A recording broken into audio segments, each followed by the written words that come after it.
Okay, good afternoon, everyone. Welcome to part 3 of the Smudcast 600th episode celebration. Try number 2. I know it's a mouthful. We did this yesterday, and we got a whole bunch of weird technical issues related to content ID, and then copyright, and then the terms of service. So we're back, and we're going to try to avoid anything related to copyright material and see if it gets orange or yellow when the notification tells us don't do it, we're going to stop. But we only have Google Images open right now. We're going to put some images on the screen, and we're talking about Babylon 5, one of our favorite, if not the favorite, science fiction show of ever so far. And a pity it got what's the word, underestimated, kind of forgotten by a lot of people, because Star Trek is overshadowing so much. Well, with the 90s, there was a lot of television, video games came out, the internet came out, like everything was just sort of popping. And I think this is middle 90s, early 90s, this came out for 5 years.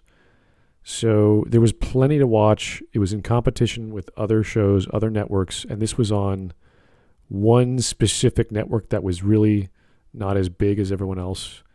So it was tough to get buyers. And they sort of got canceled within was it the 5th or 4th season? The third season. Yeah, and then they were told, no, you're not getting. So they said, we need a 4th season to tell the story properly, and then they were told, nah, you have to do it in 3. So they rushed the plot to a satisfactory point, if you will. And then they were told, oh, you can do a 4th after all, and then they sat there and like, yeah. But we did kind of final things here. Yeah. But they made something possible in the 4th season. Yeah, and then they had the 5th season, which had a continuity to a sequel, which called Crusade, which didn't do so well, alongside with a bunch of TV movies, which one was good and a bunch were crap, and it was just a strange thing to see. Am I misremembering? I thought there were 4 seasons. I thought there were 5. Am I wrong? There are 4 lights. I'd have to check that. Okay. Seasons. Yep. I'd have to check. But yeah, no, it had some really bad movies for TV, and The Crusade was, again, the same problem with these stories were written in a certain order, and there was too much meddling from the producers of the show that caused... Basically everything. Yeah, everything after the actual show was kind of meh. It was meh to bad. Yeah, it was really like put together poorly. So it was kind of sad to see that. But now we're getting a remake next year. It's coming out sometime next year. No, for whatever reason. But no, don't do it. Don't do it. Babylon 5 was lightning in a bottle. You had absolutely amazing actors that could actually act. Something I want to talk about especially. They had chemistry with each other. The show had a very special type of humor, or not special, just realistic, mature, straight played, and between the lines. It was subtle. And with mature, I don't mean innuendo and other absurd stuff that you see nowadays most of the time, or cringe humor. No, it was actually witty lines, situations that were just uncomfortable for one person because, oh no, I'm losing face, and then gives a retort, and it's even better. Those are things that very often happen. You see here, the bottom left, the second picture, you see Londo Mollari and Jakar, the guy with the weird hair and the reptile man, and they have a wonderful antagonistic relationship that goes throughout the entire, that plays throughout the entire series. Which is the left guy's Londo's race. Imagine as a combination of the declining Roman Empire and the Renaissance monarchy, and they're just absolute pricks. One of the things they did when humans made it into space and first encountered them was that they told us humans that, you humans, you're actually a distant, lost offspring colony of ours. Do as we say." And then it turned out like, oh, you lied to us, you fucking assholes. And he basically, or his race, erased, if not genocided, most of Jakar's race, which makes him kind of pissed at him. And what Babylon 5 is a space station. It's very, very lively, where that's supposed to be a neutral place where they try to keep the peace. So everyone sends their ambassadors, and they sit around in a room and argue, and everybody's bickering, and the politics are actually played really well. And people often made the comparison with DS9, and some nerds made up a war between which is better, and it's a bit nonsensical because the shows are so different. Babylon 5 started during the later seasons of TNG, and ended in the earlier ones of DS9, if I remember correctly. And the entire thing that is comparable is you have a space station above a planet, and there's a portal. In DS9, it's a wormhole into another part of the galaxy. In Babylon 5, it's a jump gate into hyperspace, which is how they travel. There's no warp speed. There's no teleportation. You have to go into basically an empty Warhammer 40k hyperspace where you don't know how to navigate properly. And that's how people get around. So things are not instantaneous, and only capital ships can open their own jump gates. Everything else needs these jump points. I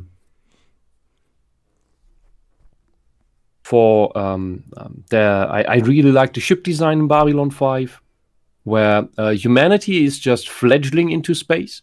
Like, we don't have artificial gravity technology, so we still have all these spinning parts on our ships to create our gravity, while other races have that stuff. The ship designs of various races are very different, befitting their cultures. There's also a little side alien race that is basically the big-eyed abductee guys with their flying saucers in one of the little subplots, or maybe it's more of a sketch with one-shot characters on the side in a courtroom, where one guy sues one of these abductee alien guys, these unethical researchers, because his great-great-grandfather was abducted by them and told about it, and was, of course, societally shunned, ostracized, put on psychiatric meds, because of course he was hallucinating and everything. So basically his life was destroyed, and he wanted reparations from these aliens. Like, this is the little side stories in Babylon 5. And they put a lot of effort into the creature designs, into the alien designs. They're not just, as in Star Trek, the let's put a weird thing on the nose. It's more, most of the other races are on the level of the Cardassians, let's say, where you have full body makeup, where they went into ideas of the Minbari, for example. They look rather human, but they have these bone ridges that extend from their heads. And this is Kosh. Kosh is a Vorlon. I don't want to reveal too much about him, but he basically wears this encounter suit that protects him from our atmosphere, because he cannot actually breathe it. And so he just walks around in this. He is a psychic being for the most part. He doesn't speak clearly. It's just that the blinking thing in front of his mantle translates his thoughts. So there's always not just the clear words that he says, but even when he just says yes, you hear like 30 different voices going in the background, and out comes a yes. He's one of the most mysterious ones, and even all the other alien races know these guys are that this is a very old race. Do not mess with them. Do not go into their space, and do not anger them. So everybody respects Kosh. He basically teaches the commander and captain of the place a lot of wisdom. Here we have another part of the station. This is where the aliens that don't breathe oxygen live, and most species need to wear a gas mask so that they can actually breathe in there. And so we have this bug creature that is an actual model. It's not 3D, and Jakar, who can apparently breathe both oxygen and whatever this is. Like there are departments that have sulfur in the atmosphere a lot. There are departments that have mainly nitrogen, or more nitrogen than we have, because our atmosphere is mainly nitrogen. There are aliens that allegedly breathe nitrogen. So when they come out, they need encounter suits or like something to breathe to be in the rest of the station, which I find very, very nice and interesting. This is more down-to-earth attempt at science fiction. There's also no universal communicators, no, as in Farscape, these bio-injectors that just make you magically understand everyone. On the station, they just have mainly agreed to speak human, in this case English, because it's a very simple language and it's the Americans in charge as it goes. That makes for interesting moments, because that allows the other races to also have their little own private conversations in their own languages. Or you need to actually learn the other languages. This guy, I have forgotten the name of his race. Oh, yeah. There's like dozens. Well, I'd say about a dozen races we don't know what their names are. Like we see them at the... these guys' names are known, but I've forgotten it. And they're carrion eaters. So he has the glowy thing in front of him is an auto translator. Like he speaks and the thing translates, similar to Kosh. But the thing is, all the quarters of the different people on the station are very personalized. They look like they lived in. They're not as empty as the ones in Star Trek, and they're also much smaller. And with these guys, they're carrion eaters. They're not very clean, sanitary. Yeah, they're not very hygienic, let's say. So they just get meat,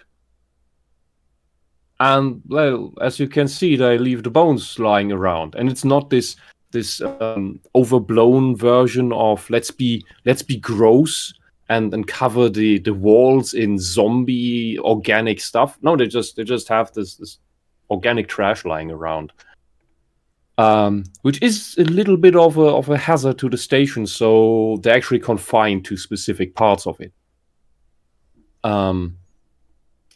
This scene is from an investigation of, there was a murder, and we're looking for a body, and we can't find it. Has any one of you eaten it? Because it's infected with something. So you want to tell us if you stole a corpse because you're carrion eaters. That reminds me, there's lots of scenes where they're drinking or eating or cooking, and you don't know exactly what the hell they're doing. And I think this guy gives an example of he's like cooking some meat. And he has this pot. It looks like a pig head. It looks like a pig head. And he uses like two little scorpions also to season it. And so this is Jakar again, the ambassador of the Narn. and his whole quarter is like cast in this red light that is more of the light that he has on his home planet, which may also explain the red eyes that the Narn have. And all the stuff in there, it more closely fits his culture. It's not just random items you take from what do we have backstage, but even the shelves are stones he has imported from home to make it more homely. He has his table is a big stone slab that even has some religious background of importance. And it's a small room, but it looks very personal. And they took a lot of effort with all of the rooms. Like Garibaldi, the security chief, is a very wonderful character. He has a big poster picture. It's not a poster. It's an actual, like, I think it's a cloth print. It's a canvas print of Daffy Duck above his bed. And maybe you've seen this one somewhere. It's a black background and it's only Daffy Duck's exasperated face. It's so the eyes and the open beak. And one day, one of the Minbari is waiting on him. That's Garibaldi here. I want to say something about the background here.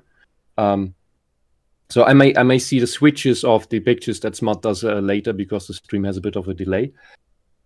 And one of the Minbari, who are very religious, or we mainly see the religious cast of the Minbari, is waiting in his quarters and looking at the Daffy Duck picture. And when Garibaldi arrives, says, I was contemplating the image of your god. And that's one of these more subtle jokes in it. And later on, so Garibaldi explains, oh, it's not a god, and then shows Looney Tunes characters and watches them. And the Minbari takes a little time to get the humor. And in this shot here with the marketplace, you can see how many actors they put in the back and how many people they put in makeup for it. Like Bill Mumy, who plays one of the Minbari, the guys with the bone heads, the bone crown. He said it takes 3 hours to get into that, and was the annoying part for him. And they have so many people in the Minbari makeup walking around, and you see this one monk here walking about. Whatever this guy in front is, I think his race is never revealed what that actually is. And everyone here has something to do, and people are also walking in front of the camera, like between the camera and Garibaldi. So it's a very alive place. The one thing that always irked me about DS9 is that it just looks very empty, and it just, as all Star Trek, too clean. Like this is from the same scene where Garibaldi is walking with Bester. Bester is a telepath from the Psy Corps. Everybody hates him, and he is an absolute wonder to watch. He's played by Walter Koenig. And just on the right, you can see there's just, I think, 2 Minbari, and the one in the front is a Drazi, who has also full head makeup, just like the Narn, who have full head makeup. There's another Minbari just right behind them, and on the left there's one of these carrion eater guys. And you have these guys with the weird hair, the Centauri, who look the most human, but you'd never want to see them naked because they don't look human there. They have of the thing, they have 6. So just as an example. Stream is reloading on my end. Is it still fine? Oh yeah, it's fine. Okay, so the images work, and I just have a connection issue. So I don't see if you switched the image. Yeah, I did.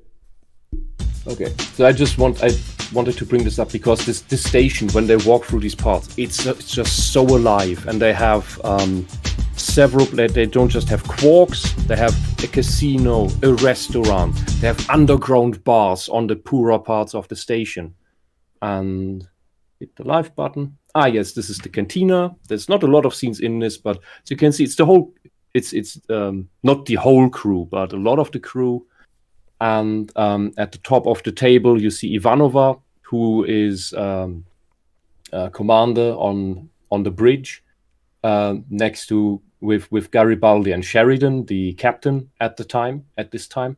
And somebody had the audacity to order or to make possible for Ivanova that she can have for breakfast, what's it called? Bacon and eggs. Bacon and eggs. And coffee. And coffee. And because you don't have replicators here. This is like you are on an outpost in buttfuck nowhere, and well, how do you get fresh eggs here? Because you don't have chickens on the station. How do you get fresh eggs? Somebody who wants to impress her got her that, and she is like, I need to lose weight. And Garibaldi and Sheridan sit there and think, I haven't had that in 8 months. Well, do you? If you don't want it, that's one of the great things, that there's that one character who's always being sweet on Ivanova, and you see that throughout the series, and because Ivanova's got this big chip on her shoulder about relationships, so he's always being uber nice to this girl, and she's always rejecting him, and he just keeps trying and trying. And it's all in the background for the most part for most of the series. Ivanova is like, all the characters are complex. There are no simple characters in this series. And Ivanova, coming from a Russian background, she's very fatalistic. She hates telepaths for very, very personal reasons. And she has a very guarded heart. And Garibaldi has family issues that play out. Sheridan has his background where he becomes the captain of the station. This is so little a spoiler because it's introduced right when he gets on, because the Minbari are split about him when he's appointed to the station, because in the war against the Minbari, he was the only one to ever blow up a battle cruiser of theirs. Something that nobody has ever managed. And so they're a bit salty about that. And this is also an interesting thing, because the Minbari are not just, as usually in Star Trek, that you have this one part of a race that's the only thing you see, and that's what they're defined by. The Minbari have 3 castes: religious, warrior, and worker. And they are almost different species in the way that they act. They also look slightly different. The warrior caste, their bone crowns, they're much more defined. They're much more ridged. They look like they can rip people off with it. Well, that's probably very difficult to do. They look much more menacing than the religious caste, which look much more softer. And they're usually a little bit smaller even. So they took effort to really look for these details and who they cast for what on the team. This little picture here can you go back to the screen? Okay. Where the people stand in front of the screen? So with that, why did I bring up this picture with the screen? On that screen runs it's a news report, and it shows a CGI battle, because everything in Babylon 5 is CGI. This is early 90s, and usually everyone uses models. Babylon 5 said, we want to do CGI.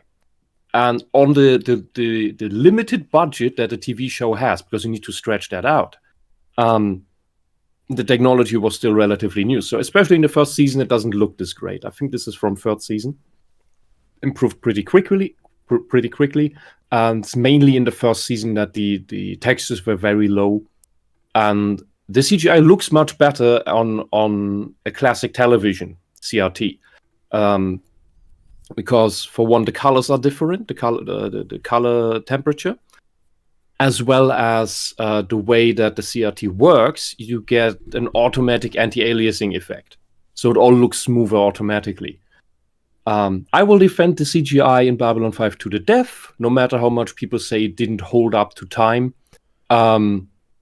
because this is a pioneering work, and by season 2 already, the CGI in this show looks better than the CGI that Farscape and Stargate SG-1 started in their first seasons 5 and more years later.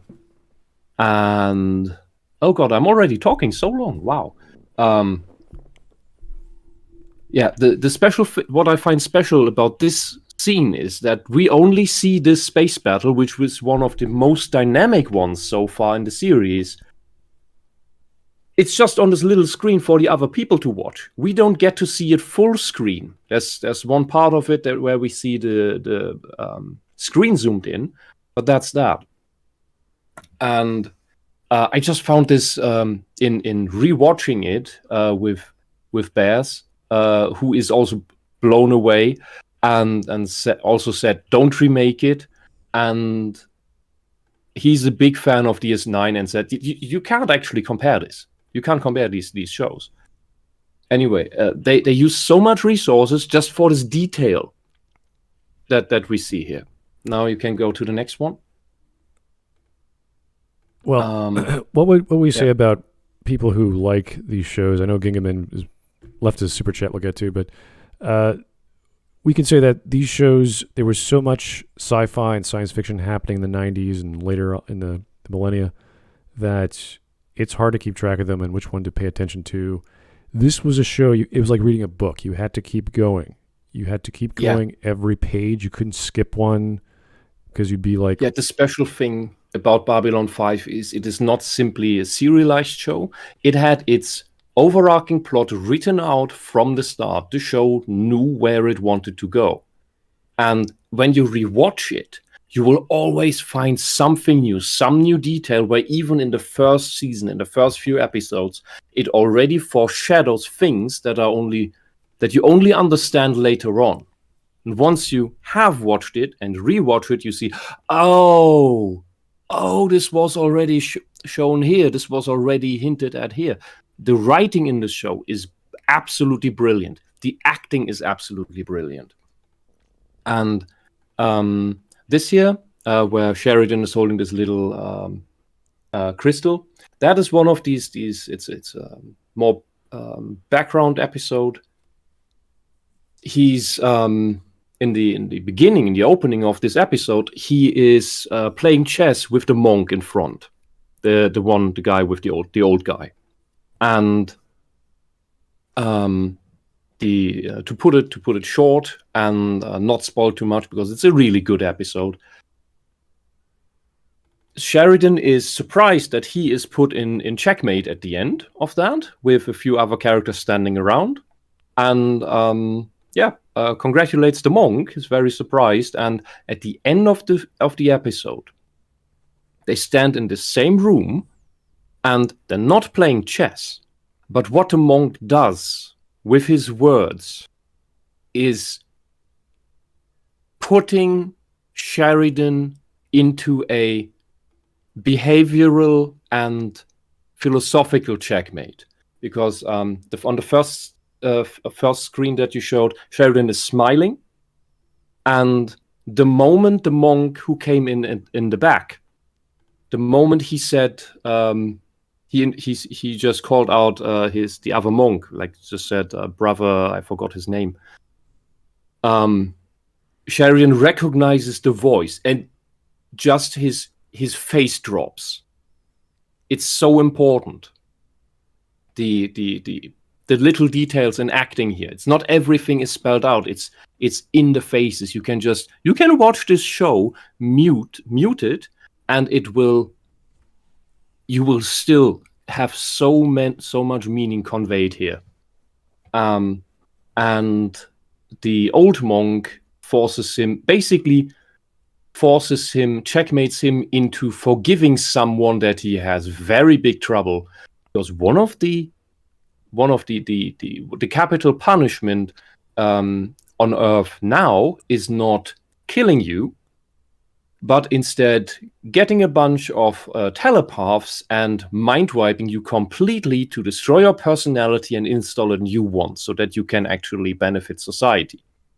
And, well, what Sheridan didn't know was what this brotherhood really is. It takes in those people. Well, and he knows that guy. And now I spoiled it after all. Let's just say this is perhaps my favorite science fiction show of all time. Definitely go watch it from season 1 and on. It is what happens when you have a good writer behind the production and directing. Like JMS was behind all those elements and fighting to get this show to get on the air, let alone keep going. So you will compare it to Star Trek and say, oh, this is how you do a big arching storyline that's been thought through and written out and planned out. And it really shows, yeah, you could fault the CGI, you could fault some of the set design, you could do all these wonderful faults. It's fine. It's product set design is wonderful. Well, yeah, we love it because it looks gritty and dark and mysterious. And there's all these elements. It's not like DS9 that reuses the same cave 5 times just from a different angle. And sometimes it's in the holodeck, sometimes it's on a planet, then it's on the other planet. Come on. It feels like you're in some sort of community center filming, and it's like, okay, I guess this is what a space station looks like. But yeah, no, BAB 5 is probably the best I've seen, and for storytelling at least, it is that good. So thank you so much for your time, Wisp. That was fun. You could have probably gone on for another 3 hours. And oh, yes. I would be here with you going, yep, you're right. Yep, I agree. Yep. So, but definitely check it out. There are some bad films or made-for-TV films. There are some... Watch the main series. The other stuff is optional. Yeah, the books are okay. I didn't read too many, but I haven't read the comics. They look okay. So... secondary stuff usually stay away from it. I'm only talking about the main series, and that's one important thing. If you get it, it is available in 16:9. Oh yeah, that's right. And it does look much better. It's not so cramped up. The remaster is a little it's a little different. Yeah, but it's fun watching in 16:9. Yeah. Okay. Thank you so much for your time, Wisp. We'll talk to you later. Awesome. Have fun. Okay. Hey, Mark, how's it going, buddy? Oh, I've been awful, actually. You've been awful? I think I'm finally getting better myself. I got food poisoning again, believe it or not. Were you eating, I don't know, some sort of soccer hot dog or something? Then you saw France win? It was pizza, but I don't know what was in it, but oh God. I couldn't eat anything today. I only was drinking water, and that's it. Oh. But anyway, speaking of like food poisoning, Dragon Age Origins. So I very recently have completed the game for the very first time after much delays. I think like the game came out in 2009, did it? Oh God, yeah, that's been a while. Jeez, you haven't. Yeah. So I have to say I'm quite impressed by the game. And I had to seek out the resident Bioware experts. So here I am. Yeah, well, it's a classic. It's probably Bioware's, I wouldn't say their best done game, but the one they put the most effort into and the longest development time. And the Bioware How long method was it in development? It was right after they did KOTOR, and they were busy. They were busy doing what were they going to do next? There was Jade Empire that came up next, but while Jade Empire was being made, they were doing the stepping stones for Dragon Age Origins. So this is before Mass Effect was an idea. So, wow. Okay, because I remember that like KOTOR 2 was like shipped off to Obsidian because they were too busy with something. So this was the project. Right. And the original one was probably the most executed. Like, obviously, there's lots of ideas they didn't have that didn't come about, but like all the dragons they wanted. But the Origins was what the setup was. So you had this whole setup to be, I'm going to be this class, this race. And if you chose that race, boom, you're already into a brand new storyline just for that setup that you chose. So it was pretty cool. It was such a special way of doing it, because nowadays if you buy a game like an RPG or a Western RPG, you have all kinds of customization for class and subclassing and skills and your background story. It's very tabletop-ish. And this was like a nod, like a spiritual successor to Baldur's Gate 2, where they want to give you those elements, but not too much. It's too complicated to do everything. And we're going to give you a streamlined story to focus on. So Certainly, and I think like I have only played through the Dwarf Noble storyline, but from what I've seen, it's like it doesn't really like differentiate too much if you play like some other race or class. It's just more about the beginning of the game and like some of the side elements, kind of like when you are like playing a male or female character in a Bioware game. It reminded me of that. But it's quite kind of impressive of how many like conditions like it's checking for you, like what you have done. Like it even has like love triangles as like a implemented system. Like you can just like date like one of the members of your crew without the other one like questioning you. It's kind of like a small like pinch of like work that they have done, but like it's so impressive. And like I'm not that big of a fan of the combat, like even though like it's kind of like that D&D kind of combat system that they have implemented, but it's like it's fine. But it really it comes down is the story and like how it progresses in the world with itself, like with each like quest that you're doing, the dog spawn are emerging more numbers by the time, so it's like it's kind of active. Quite the opposite with like what we have with KOTOR 1, where all you get is the occasional encounters with a few Sith fire planes, like jets or whatever we can all call them, and that's it. But you don't really like experience that like, oh, there's like a big empire that's hunting for you. It's a classic setup. Like here on the screen, we have Duncan. He's kind of like the Obi-Wan Kenobi of the series, I guess. Yeah, I first thought like Duncan is going to betray you because like it was very fishy how he got rid of like the other members, would-to-be members. But I can totally understand like why they had to be secretive of this ritual, because it's quite a prank that they are doing with the people without telling them that they actually have to sacrifice themselves. Right. So you already know the fate of the characters as soon as you sign up. They're going to be turned into this weird warrior who could sense darkspawn, and they're going to live the rest of their lives that way. There's no way to change the ritual that gives them these powers. And then way in the ending, it tells us why. What the secret is, why we need these people. And it's kind of like a carte blanche to just go to any district and say, hey, we got this big problem, this big scary dragon's going to come and kill us all. We've known this for a long, long time. We're here to get troops and resources to stop this thing. And it's kind of like the same idea with Mass Effect. You're a Spectre. You can go anywhere and do whatever you need to do to solve problems. So you have these pieces of paper that pretty much are like, I have the authority to come in here and fix whatever's going on so I can get resources. It did feel like that. Like you have the authority for that. Yeah. Yeah. And that kind of played it out in Inquisition as well. Not as much as in Dragon Age 2 because you're sort of building up there. So it was a little different in Dragon Age 2. But the first game was where everything was mostly planned out. And when we say mostly, we mean every fantasy, dark fantasy concept you can think of. Vampires, ghosts, wraiths, elves, dwarves, dragons, just magical trees, werewolves.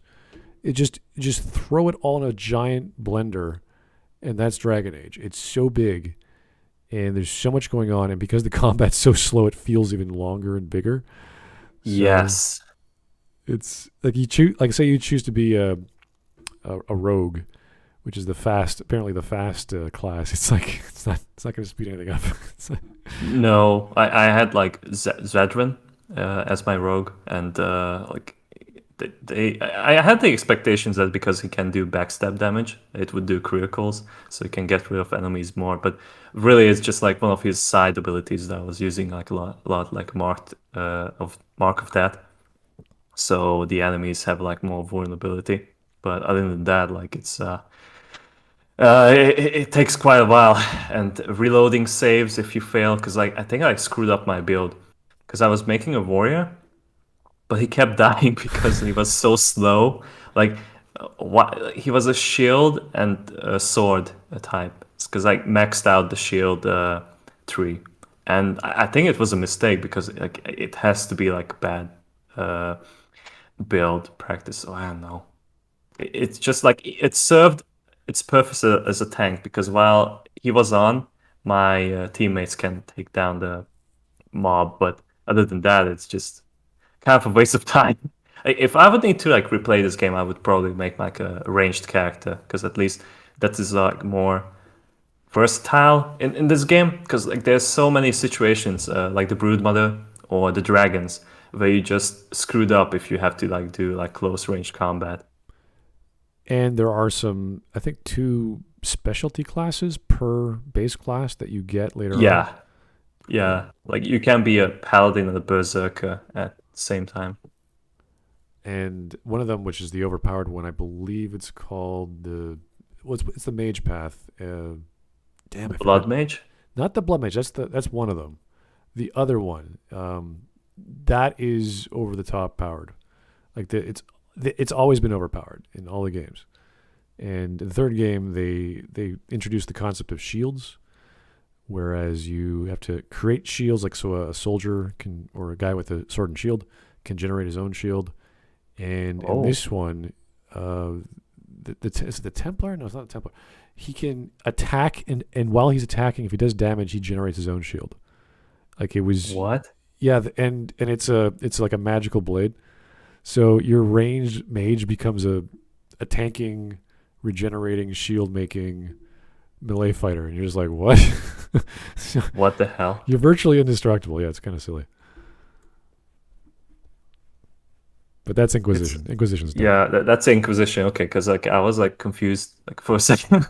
But Origins had like some of those support spells that you can cast, but I didn't bother with too many of them. Like it took me over half of the game to realize that you can like put some healing spells on Morgan, and before that I was just using potions. I was like, oh yeah, like it's a mage. Of course I can have like a heal spell. Why not? But yeah, I think like the story and like as you have told that these dark fantasy elements that like it mashes together, like I think that has done it fairly well. All the 3 different races have their own realms that they reside in.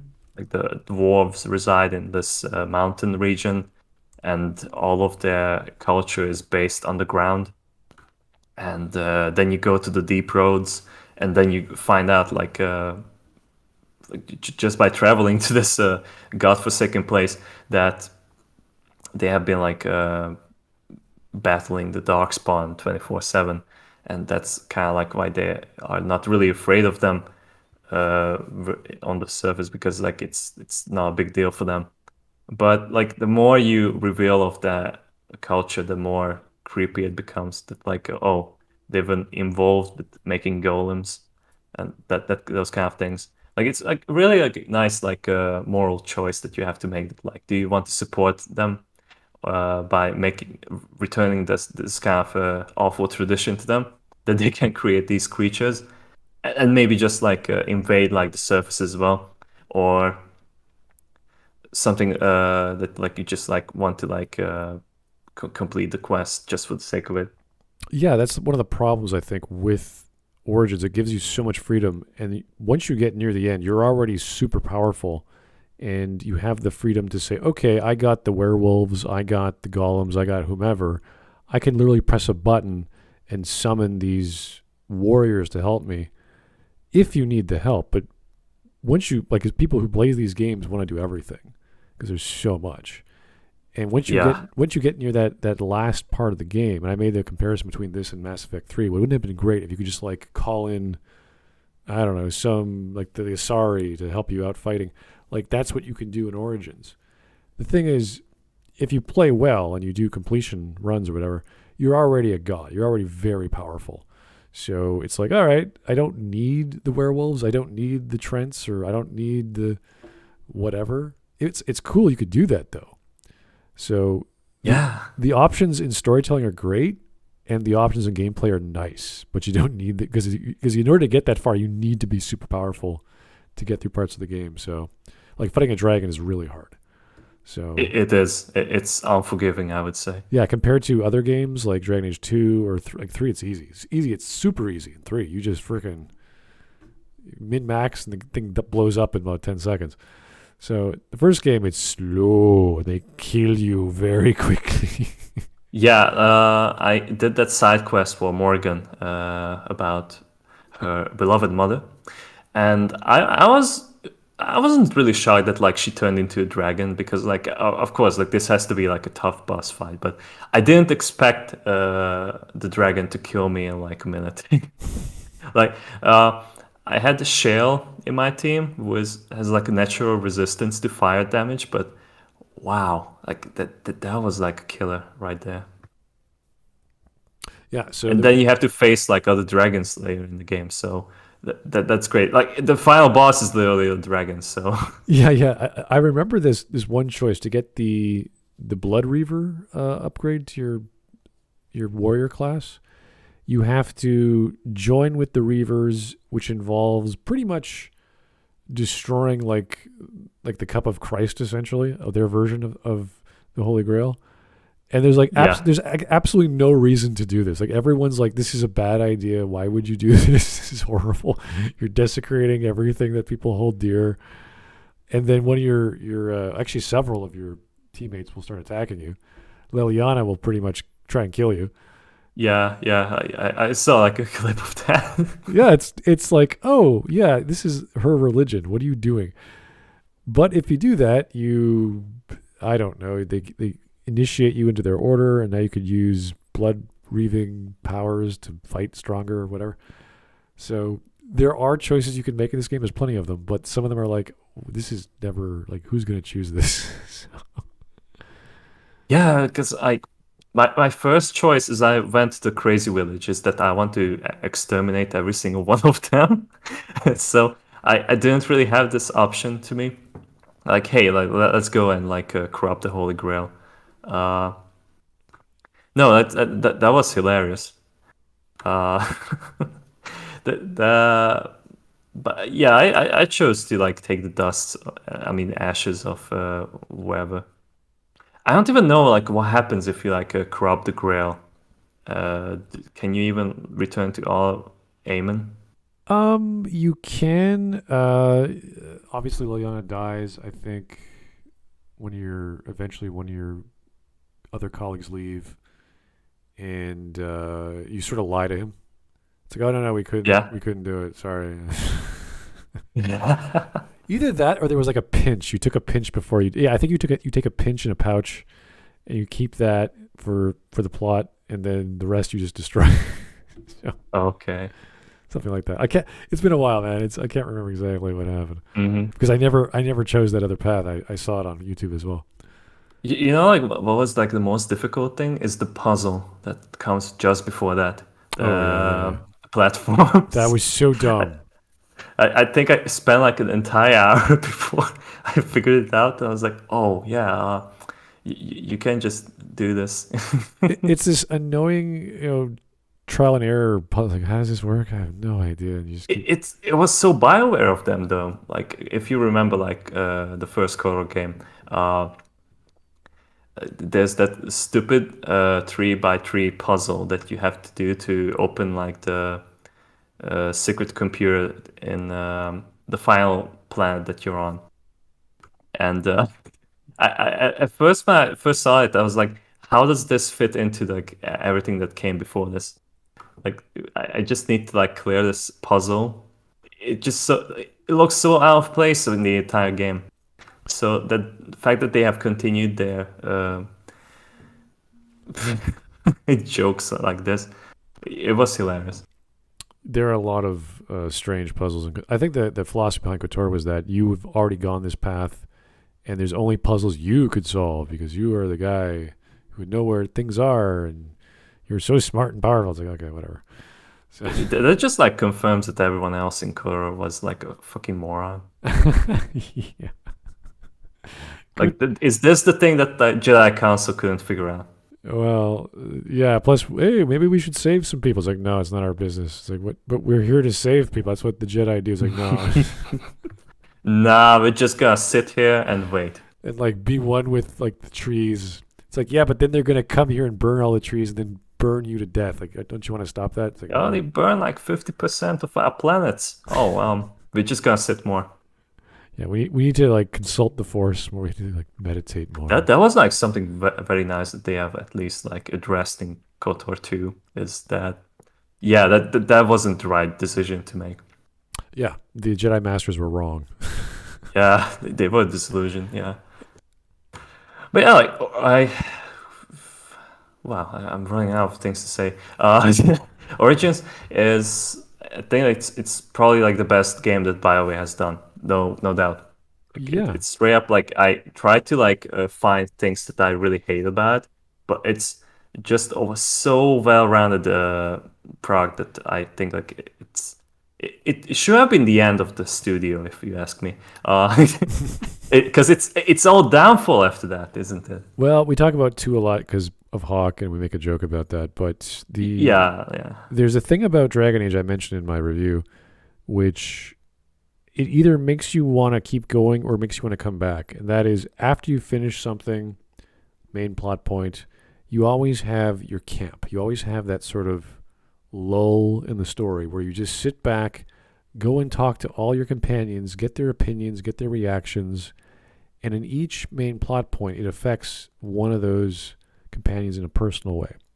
Yeah. And that's where you get a lot of drama just by sitting and talking with people, whether it's like Ogren's family or Zevran's background or something to do with the witch or the mages. There's always something going on with each of the characters. Yeah, like Alistair like really shouted my ear off from like how much he didn't like how the things went down in Redcliffe. Because I choose like the most horrible decision that like I didn't decide to like stay there to defend the city, and I killed off the wife of the Earl. So with blood magic of all things. So jeez, that's so another thing. I instantly got like minus 22 from him. Yeah. Anytime, like, blood magic is kind of weird because it's this whole evil thing that is really big taboo, but you can use it, and this is a big joke in Dragon Age 2 as well. Whereas you can run around as a blood mage, and they're like, "Oh well, we're gonna kill all the mages because they could be blood mages." And you're like, "I'm a blood mage." And they leave you alone. Okay. Yeah. So yeah, it's one of those things where, like, blood magic is the path to the dark side, sort of deal. Yes, it certainly is. It's like it's no negative consequences if you just use it for yourself. But if you have it in the conversation, then like you better shut up about it. Yeah, and they connect blood magic with dreams and magic as a whole. And if you're a mage, it's like, oh, you got to go to the circle or else you're going to be inhabited by demons and they're going to kill us all. Like, it's this whole scary thing of random genetics that makes you a mage. And once you're identified as a mage, you better watch out. Your whole life is different now. So, and blood magic is just the extreme. It's kind of like it's pretty much the Force. You know, you got It is the Force. You got the Circle Magi, they're the Jedi, and you got blood mages who are the Sith. It did feel like they definitely took some inspiration from like their previous work, like when they created Origins, that like they wanted to combine like everything they have ever done, but like with the new code. So yeah, they didn't have to like ask someone else to like use that tile as a brand, and they instead just wanted to craft their own brand. Yeah, they took their knowledge of KOTOR and Baldur's Gate and said, we're going to do fantasy. It's like, all right, here you go. And they just kept going with it. They kept going for like 6 or 7 years, however long it took. So they really pushed the envelope, and it shows because this was a consistent game. Everything felt the way it should. There were some lulls where you're like, okay, like Arlen Hal right here on the screen. He was a sub-boss, and he pops up only once and twice. Then they had Logain, this great villain that everything revolves around, and you eventually meet him, you eventually resolve things with him, and it's not just it's not just game over. It's like no, he could be involved in the story even further if you want him to be. So they do a lot of great work with the villains, and giving you the freedom how to resolve scenarios. That's the best part, I think. There's so many ways, like just like the Logain fight, like at the very end. It's amazing to me that like you can, because it's very easy to like pick on that the daughter is definitely gonna backstab you just from the fact that she kind of sold you out at the time when actually you try to rescue her. There's like one tiny thing that I never figured out though, because I don't want to like replay this game just right after I did, because it took me like 54 hours just to finish my first playthrough. But there has to be like a way to like avoid those guards and just walk all the way back where I began in the castle. And like you have to save the queen from all house guards, but then you get confronted by the elite guards of Logain. I just don't know like how that can play out, but that was like so many options that you can have. If you want to like confront the guards, just like side with like this false way to sell yourself that like you were actually kidnapping the queen, or you just like give yourself up.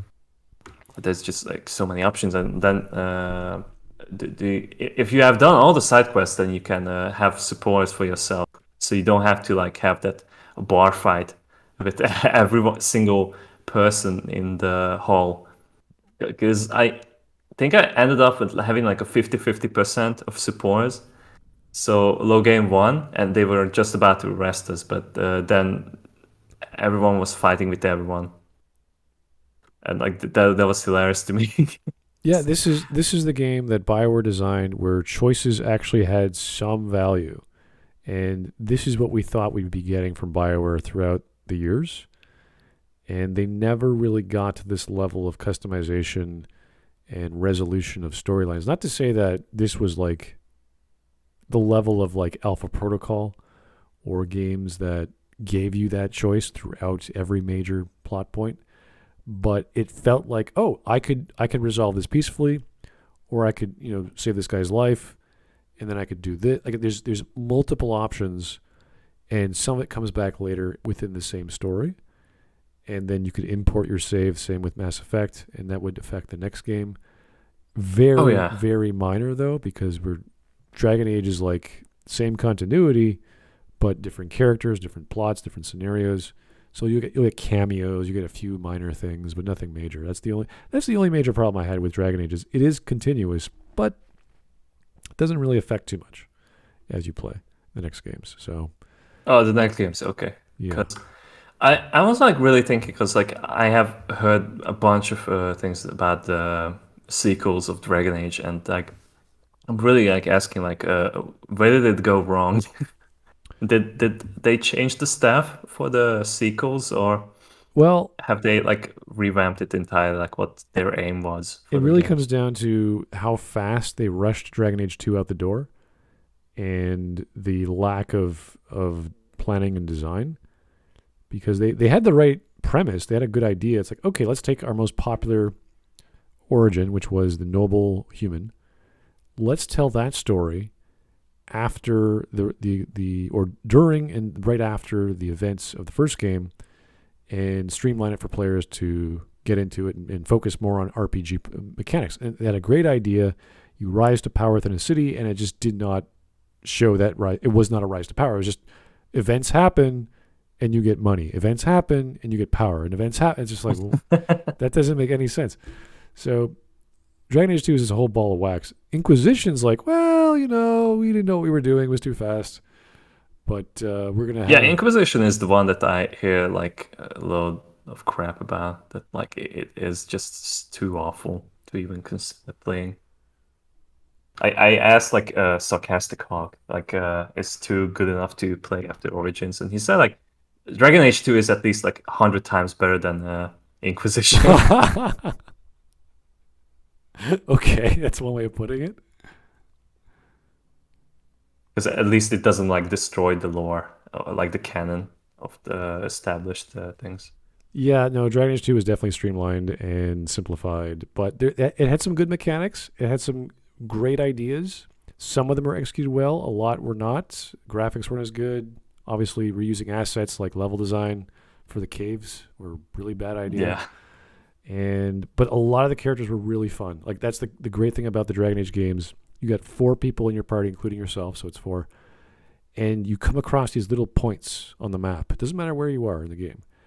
And they will have conversations, like multiple conversations, like hundreds and hundreds of, not thousands, sorry, tens of thousands of lines of dialogue are recorded just for these combinations of all the people in your party, who you bring with. Like the dog has lines, not that, that's... Yeah, the dog. Yeah, not that he's an actual talker, but he has scenes of dialogue with others, which the dog is apparently extremely intelligent, so... And that's one of the jokes between Alistair and Morrigan. So it works out so well with all your colleagues. And that's why you play these games, before the characters. Even if there are bumps along the way that don't make any sense. Like here's Morrigan. So it's one of those games that everyone should check out. Because as a Bioware game, outside of, I say Baldur's Gate 2, KOTOR, and Dragon Age are the top to play. Definitely. I only regret is that it kept crashing on me. I don't know if it's not designed for modern PCs. Interesting. Or not. Okay, well, thank you, Mark, for your half an hour. I appreciate it. Dragon Age is always a great topic to talk about, especially the first one, because, well, we know what happened with the next 2. Yes. And the next game coming out from Bioware will be another Dragon Age title. So we have that to look forward to. I don't know when, though. Is it next year or 2 years? Or I don't know the release date. Well, we have like in-game cinematics by Bioware released just a couple of days ago. I'm sure they have like a working plan already. Oh, God, yeah. But yeah, it was a pleasure to be here. And take care. Thank you, Mark. Have yourself a good one. All right, Gingaman, thanks for popping in. How's it going, buddy? All good. Finally, I get my shot. Yes, sir. And I'm going to just load up that video for you and pause Is this it one. where's the watch together? Is it the same one from? Should be the same one. All right, yeah, I should have it on recent. Okay. Let me share it with you, just in case. Yes, please. There you go. Ready. All right, so what's the topic of today's video with you, sir? It's actually a little bit of a follow-up to a certain Smudcast we had done a while back. It's like me recently with trying to follow up on previous Smudcasts. Like, you remember the one where we covered Mr. Bacon Man, Tactical Bacon Productions, where he gave his own take on the level of detail and the violence of Mortal Kombat 11? I do recall, Where his suggestion was to tone it down, where, as we put it, as calmly as possible, where the real issue is that the creativity had gone down the toilet in favor of just gore for the sake of gore. Now, this is not exactly that same topic, but it is close to it. This one specifically, it's like the title says, like it involves Liu Kang's fatality from MK1, where there was a bit of wasted narrative potential, as he'll say in the video. Mm-hmm. But basically, that also plays into the whole argument involving MK11, where some of these finishers do have that potential to show character or play off of the character's abilities. There was at one point in a server with some friends of mine, we actually went through all the friendships in MK11, and the main detail was whether or not they actually related to the character, and some of them did, and most of the rest of them were just the old ones from MK2 and 3, but that's neither here nor there. Mm-hmm. But the argument that's going to be here is going to be mainly a storytelling argument for the first half and a gameplay story integration for the argument for the second half. Well, not arguments, like, you know, that bringing up those points. But let's just go into the video, because I think that's going to say it best. Alrighty, let's get You guys, stop me if you've heard this before. This is IGN.com with the top 10 worst fatalities in Mortal Kombat history. Number 1. Liu Kang in Mortal Kombat 1. Look at this guy. He doesn't even kill the opponent. That blows balls, man. And I mean big, juicy balls. Be sure to like, comment, and subscribe for more evidence that IGN doesn't know a goddamn thing about Mortal Kombat. And by the way, the Smudcast has covered this man before. If you remember when you guys did the what was it, MKX nailed LGBT representation, this was the same guy. But on the other hand, if you remember back in the Resident Evil 4 Road to the Rocket Launcher from Gaming Brit, at the end we saw another video of this guy talking about Resident Evil 1's canon. So this the Fort Snake for the most part has really good takes, and a couple that at the very least you could disagree with. But for the most part, he has a very good average of. It has a decent average of good takes, like this one, in my opinion. Cool. Yeah, common belief held by people who are, well, you can't spell ignorant without IGN, if you know what I mean. But Liu Kang's finisher in the original Mortal Kombat is the best fatality in the series, and here's why. It conveys character. I know a lot of you newer fans who came in during the Netherrealm era will hear that and think, wait, MK fighters have character? And yes, well, they used to. While there are some finishes in MK1 that are cool showcases of the fighter's abilities, sometimes more so when censored, reducing someone to dust is way more impactful than making parts of them explode, fight me, Liu Kang was the only one that told us anything about his actual personality.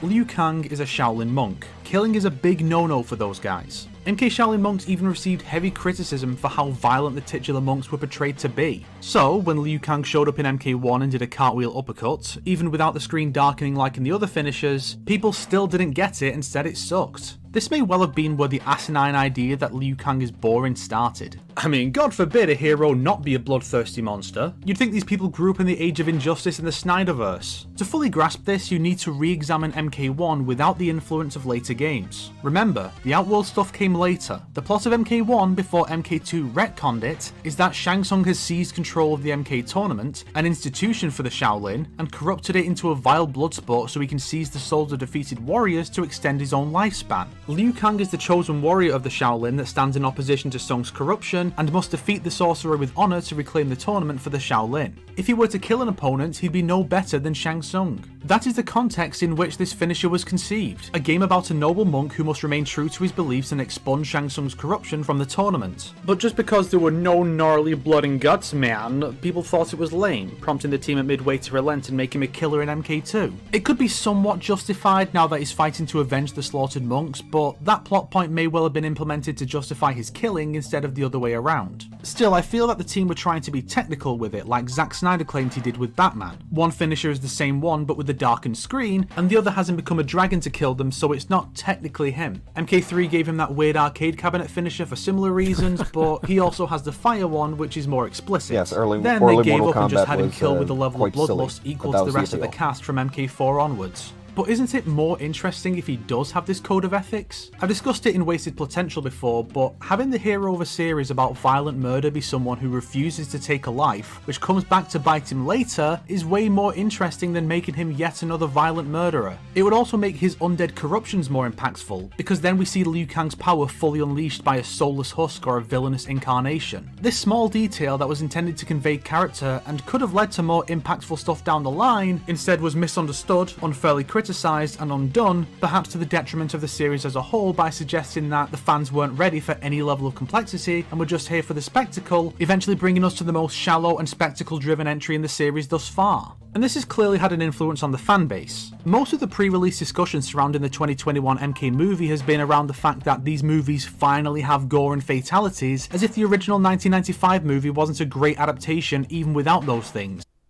Now that pretty much all that pretty much sets the stage for my take on the whole thing, which to start with, like, the fact that, again, like you said, the 1995 movie was ultimately the better movie over the 2021 film, speaks leagues to how much the series as a whole has changed, and not just in specific aspects, just in everything.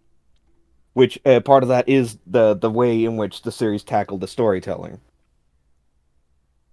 Right. I'm getting the idea that he likes the characterization, or the idea that there's some substance to these characters, and that because it's nonviolent, that's part of his thing. And there's nothing wrong with having a character who's quirky or weird or different than the rest of the roster, because you have that in every fighting game. You got like robots and spirits and guys with one arm and what have you.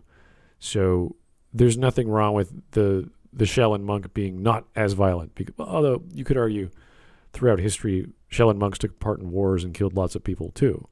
So Fair point. it depends on how you have that outlook. But anyone of any group can be a rebel. Anyone of any group can be different. So that's fine. True. And using characterization is what you do with all these things. Like, of course, one of Sub-Zero's, actually all of Sub-Zero's fatalities are going to be freezing a guy in some capacity. Well, I would like to remind you that if you remember the Tactical Medium Productions videos, like our counter argument to his take, the fatality of Sub-Zero's that he shows pretty much is the step in the right direction for what MK11 should have done, in terms of like going one step further, as like not just having the violence for the sake of it, but also playing into it, doubling down on it. Well, if it means tying things more neatly. Sure. The idea is, But there has been precedent for this since the beginning.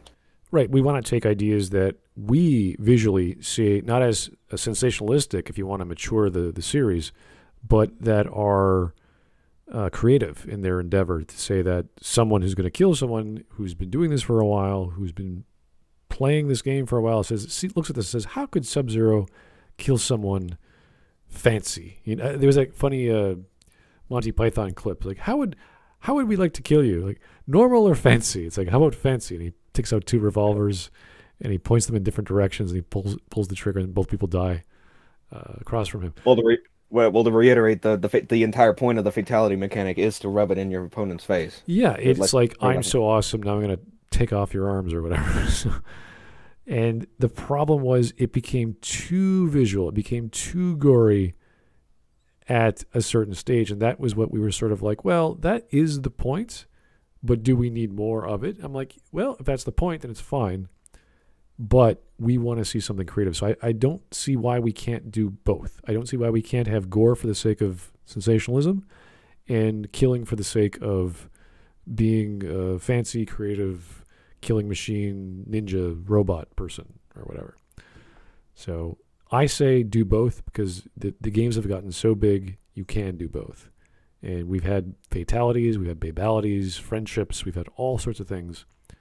And that's what I'd like to see as a thing. Give them all the options. Give players all the options they want. Let them choose how violent Liu Kang is.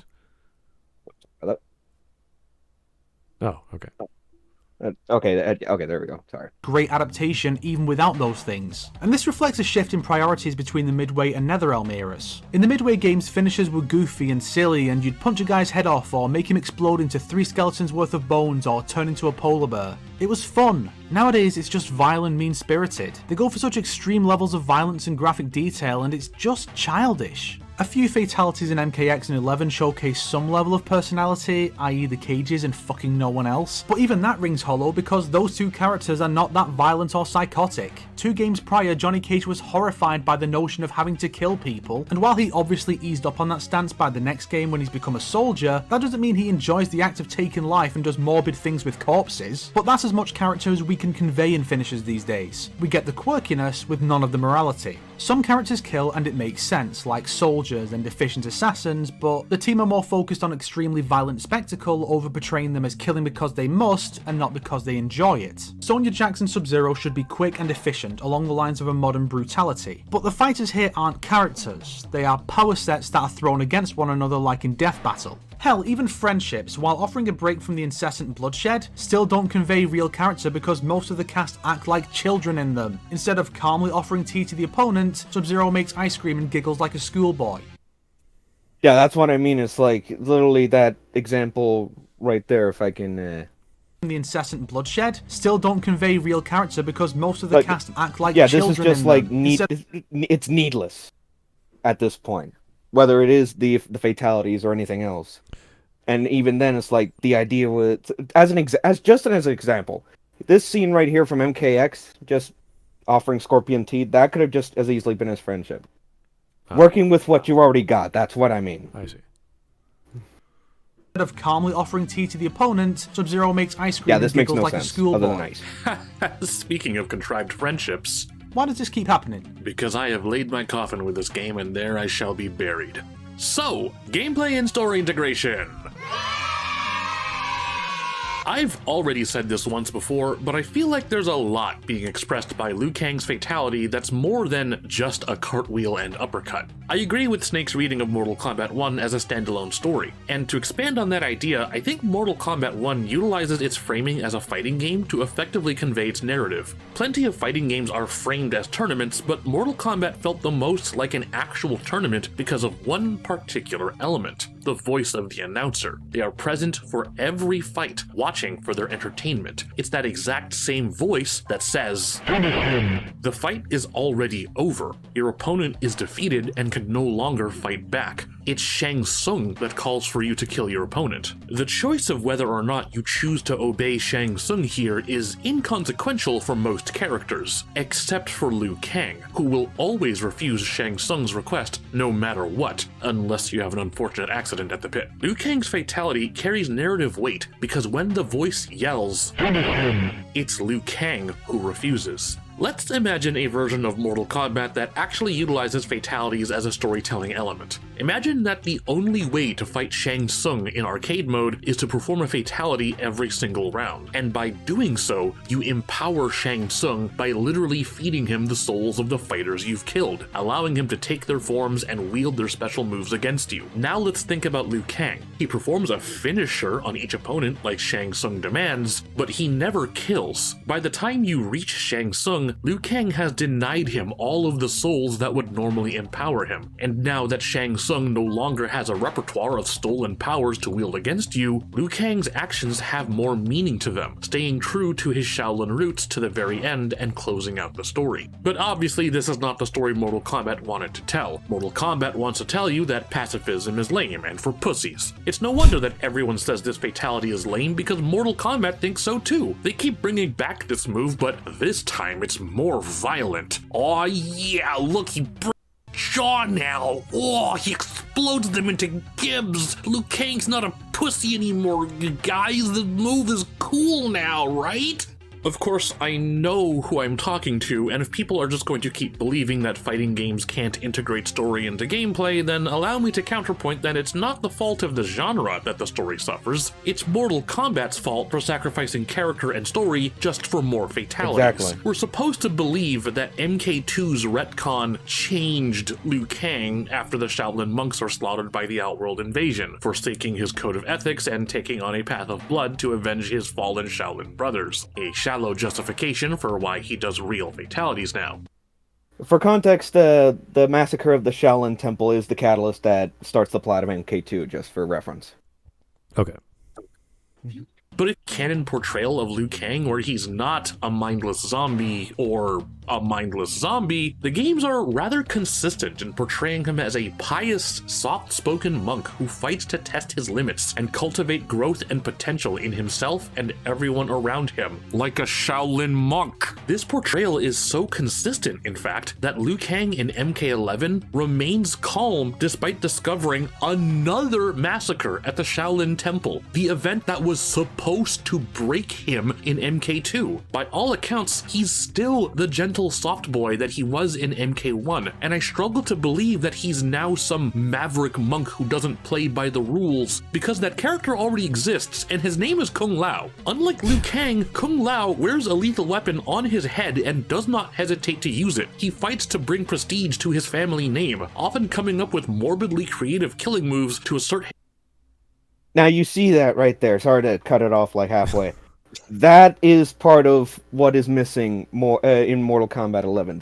That is part of the creativity. It's like you're just swinging him around the hat. Right.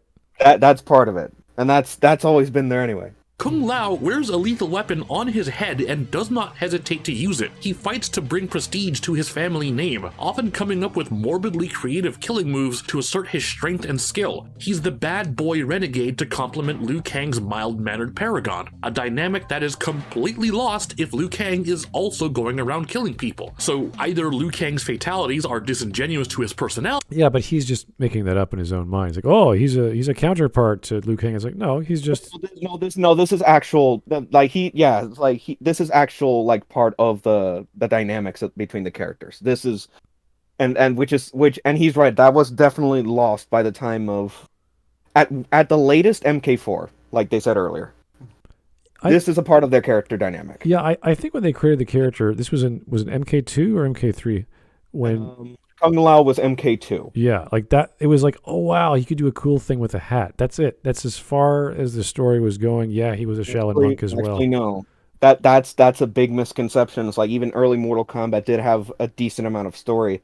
That's part of why the prequel comics that came out along with those games were a big deal back then, because that was the medium they decided to use to flesh out the story. Oh really? Okay. Yes. It's like, and this dynamic again, the Liu Kang Kung Lao dynamic has always been there, but by the time of MK4, it was lost because the distinguishing factor was that one killed and one didn't. Because this was introduced later, but it's the fact that they're related, they're cousins, I believe, at this point. And Kung Lao is the one that was like given the responsibility of winning the last tournament that Outworld needed to conquer Earth. But obviously, Liu Kang ended up being chosen. He won the tournament, and Earth was saved. That and another, which is part of the story of the Shaolin Monk spin-off game. A great game, by the way. Contradicts a lot in the canon, but whatever. And like you said, it's like the dynamic between them. The fact that one is the rebel, and Liu Kang, at least for a while, was like the definitive Shaolin monk, staying true to his beliefs. For the longest time, that was the hook when it came to these two interacting. But that was all lost at somewhere along the way. And there is definitely precedent for Mortal Kombat having at least some depth in the story. Like, not as much as, say, God of War, just to compare it to something. Where, like, yeah, there's definitely everything on the surface that most people focus on, but once you actually experience it for yourself, there's more to it. Right. That was the basic idea, and again, the way they fleshed it out was the prequel comics, which I don't think were part of the game. Like, I don't recall any of this dynamic or storytelling in the games at all.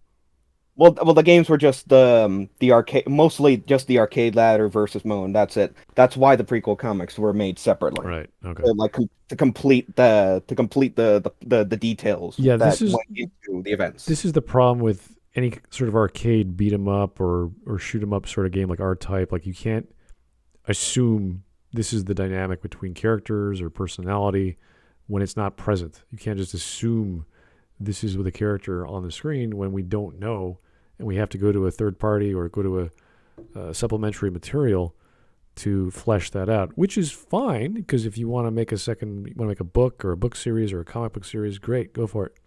But if you don't integrate that into the actual thing that is the main primary experience, which is the game, then no one's going to know. So. Well, I mean, before we go back to the video, that is the thing about those comics, the fact that they're not supplementary. They are part of, like, the main experience. But by virtue of being... At least they were meant to be. Well, yeah, by virtue of being a literal product that's external to the video game, it is supplementary.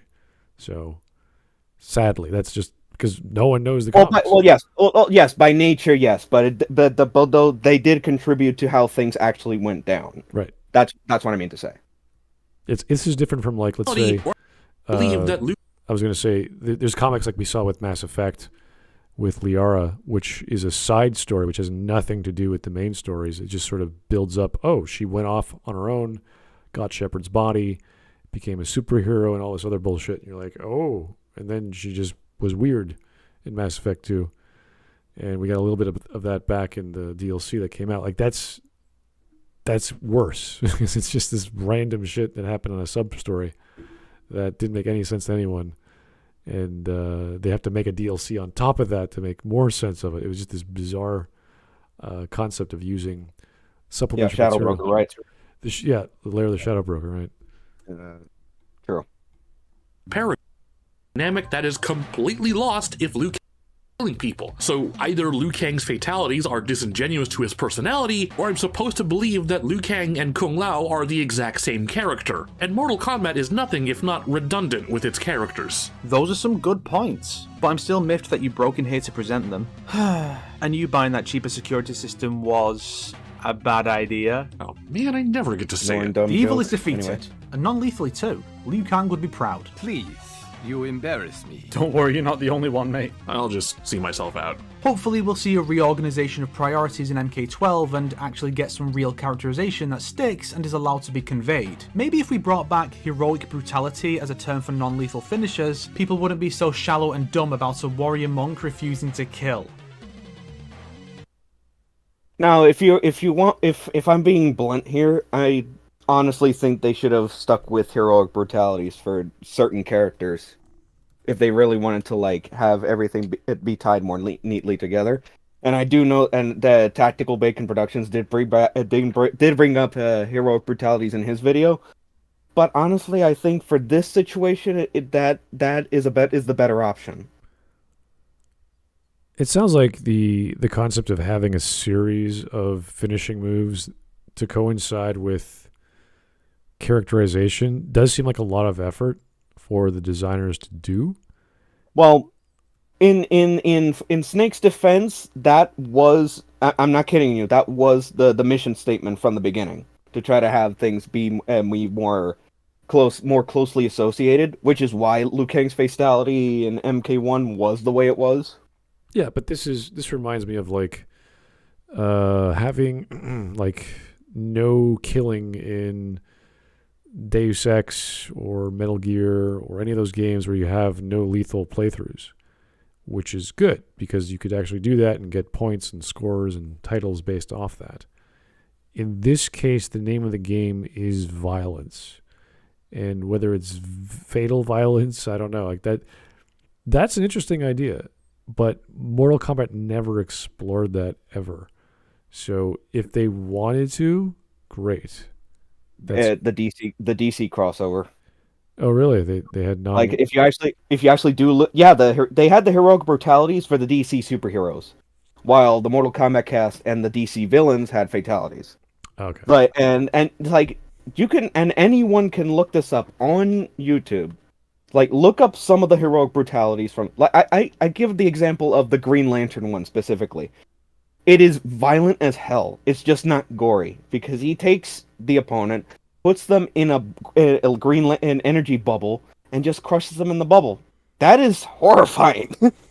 But it's not gory. That's the difference. Yeah. You can be violent without being gory. And despite MK vs. DC's many flaws...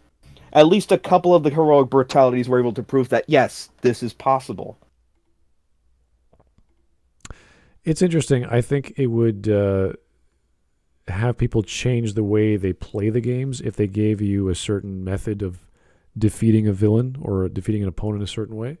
Like, imagine Scorpion being nonviolent. That doesn't make any sense, but... No, the argument isn't, like, give everyone one. Just give it to, like, people that it would make the most sense for them not to either not kill, or at the very least they kill, but, you know, like the stipulation in a lot of fiction where it's like they kill because they must. That kind of thing. Then you're just taking the concept of endings, like babalities, friendships, etc., and saying, we got to change how we do that, not just because it's sensational, but let's add some consistency to the free. Like, you'd be eliminating freedom. Like, imagine, like, say, do you want to play it with this path where you're not violent ending? Okay, we're going to give you storylines based off that. We're going to give you, after fighting, you know, Street Fighter has those silly little blurbs where, you know, go home and be a family man or whatever. You know, they would change that for those characters if you wanted to play that way. So you're trying to characterize violent characters in non-violent ways, which is fine. It's just how much effort are you going to put into doing that? Is it just text on the screen? Are you generating an entire ending for them? How does that work? And that's the tough thing to do because the game is supposed to be over-the-top sensational violence. And if you take away from that, you're going to confuse. I think you're going to confuse your audience. It's very yeah. It's a tough thing. It's like it's possible to put all that extra content for people who want story or different stories. But is it worth it? Like that's the question. Well, it's the fact that it's not. There would still be the violence like we have now, at least. But it's like what makes it. It's not even something infuriating. It just what makes it so annoying that it is just the one character. It is just Liu Kang mainly, and it's like I don't know how hard it could be just to have him be violent but without killing when that's how he started. At least early on, it's like now it's like they double down on everything, and now everyone kills. Which yes, like I can understand why they'd like play into that more, but I'm just like I'm not like demanding it. I'm just saying it's like there was at least an avenue for them to like keep that consistent, right? Keep that element consistent. All right. Well, that was interesting. I know we talked a little bit about this in our previous video we did with Tactical Bacon Productions, and it's interesting to add story on top of a game that's not about story, and to have an audience that wants that.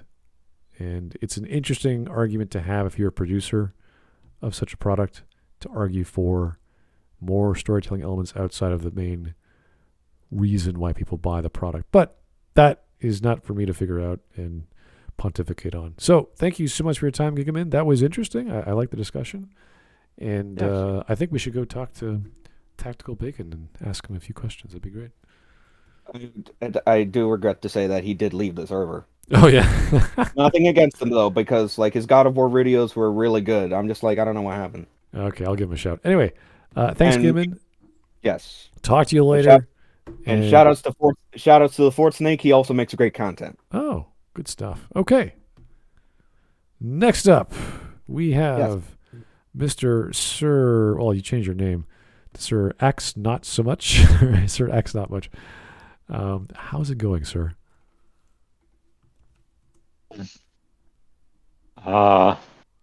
It's going. It's going. Are we on? Are we live? We have been live.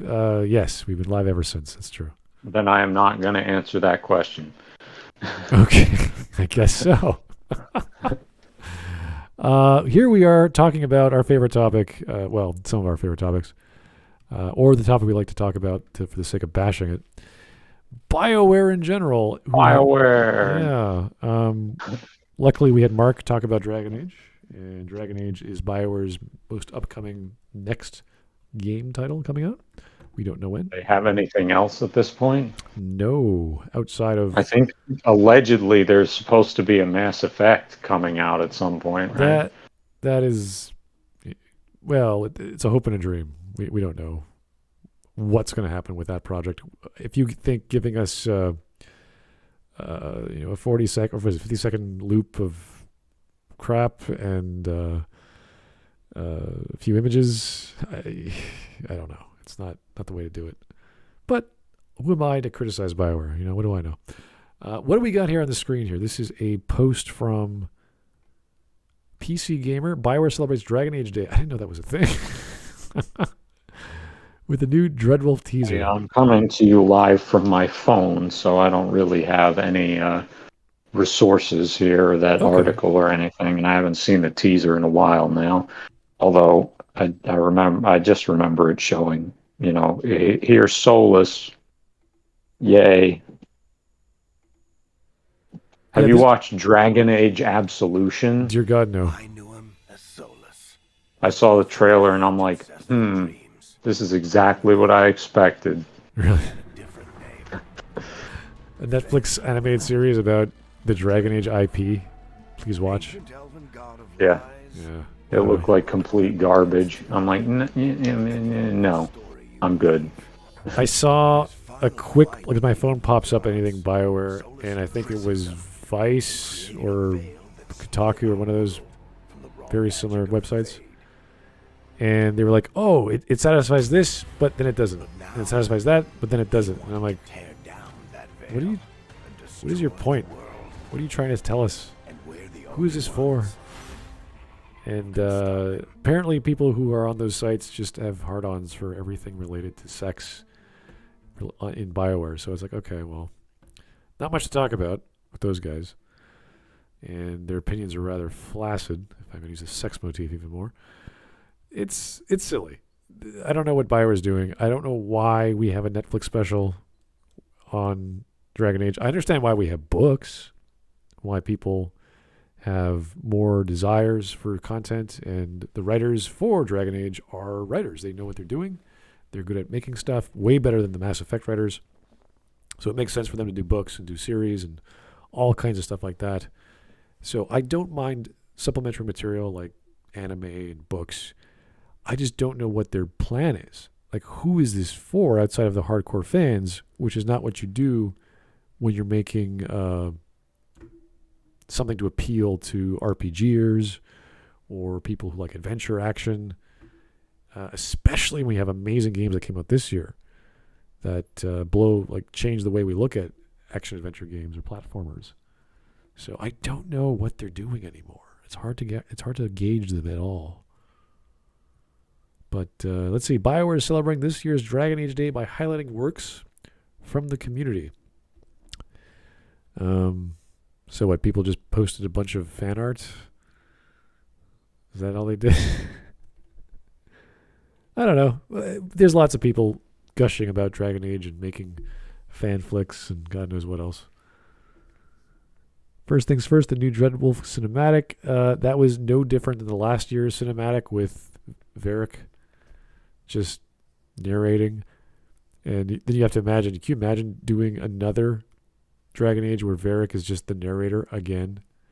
It's one big... Yes, I can imagine it, because they're going to do it, because he's the character everybody likes. That's all they got left. He's the only character everybody likes. Is there anyone else who's universally loved among the fan base who isn't named Varric Tethras? Morrigan, I think, is still alive.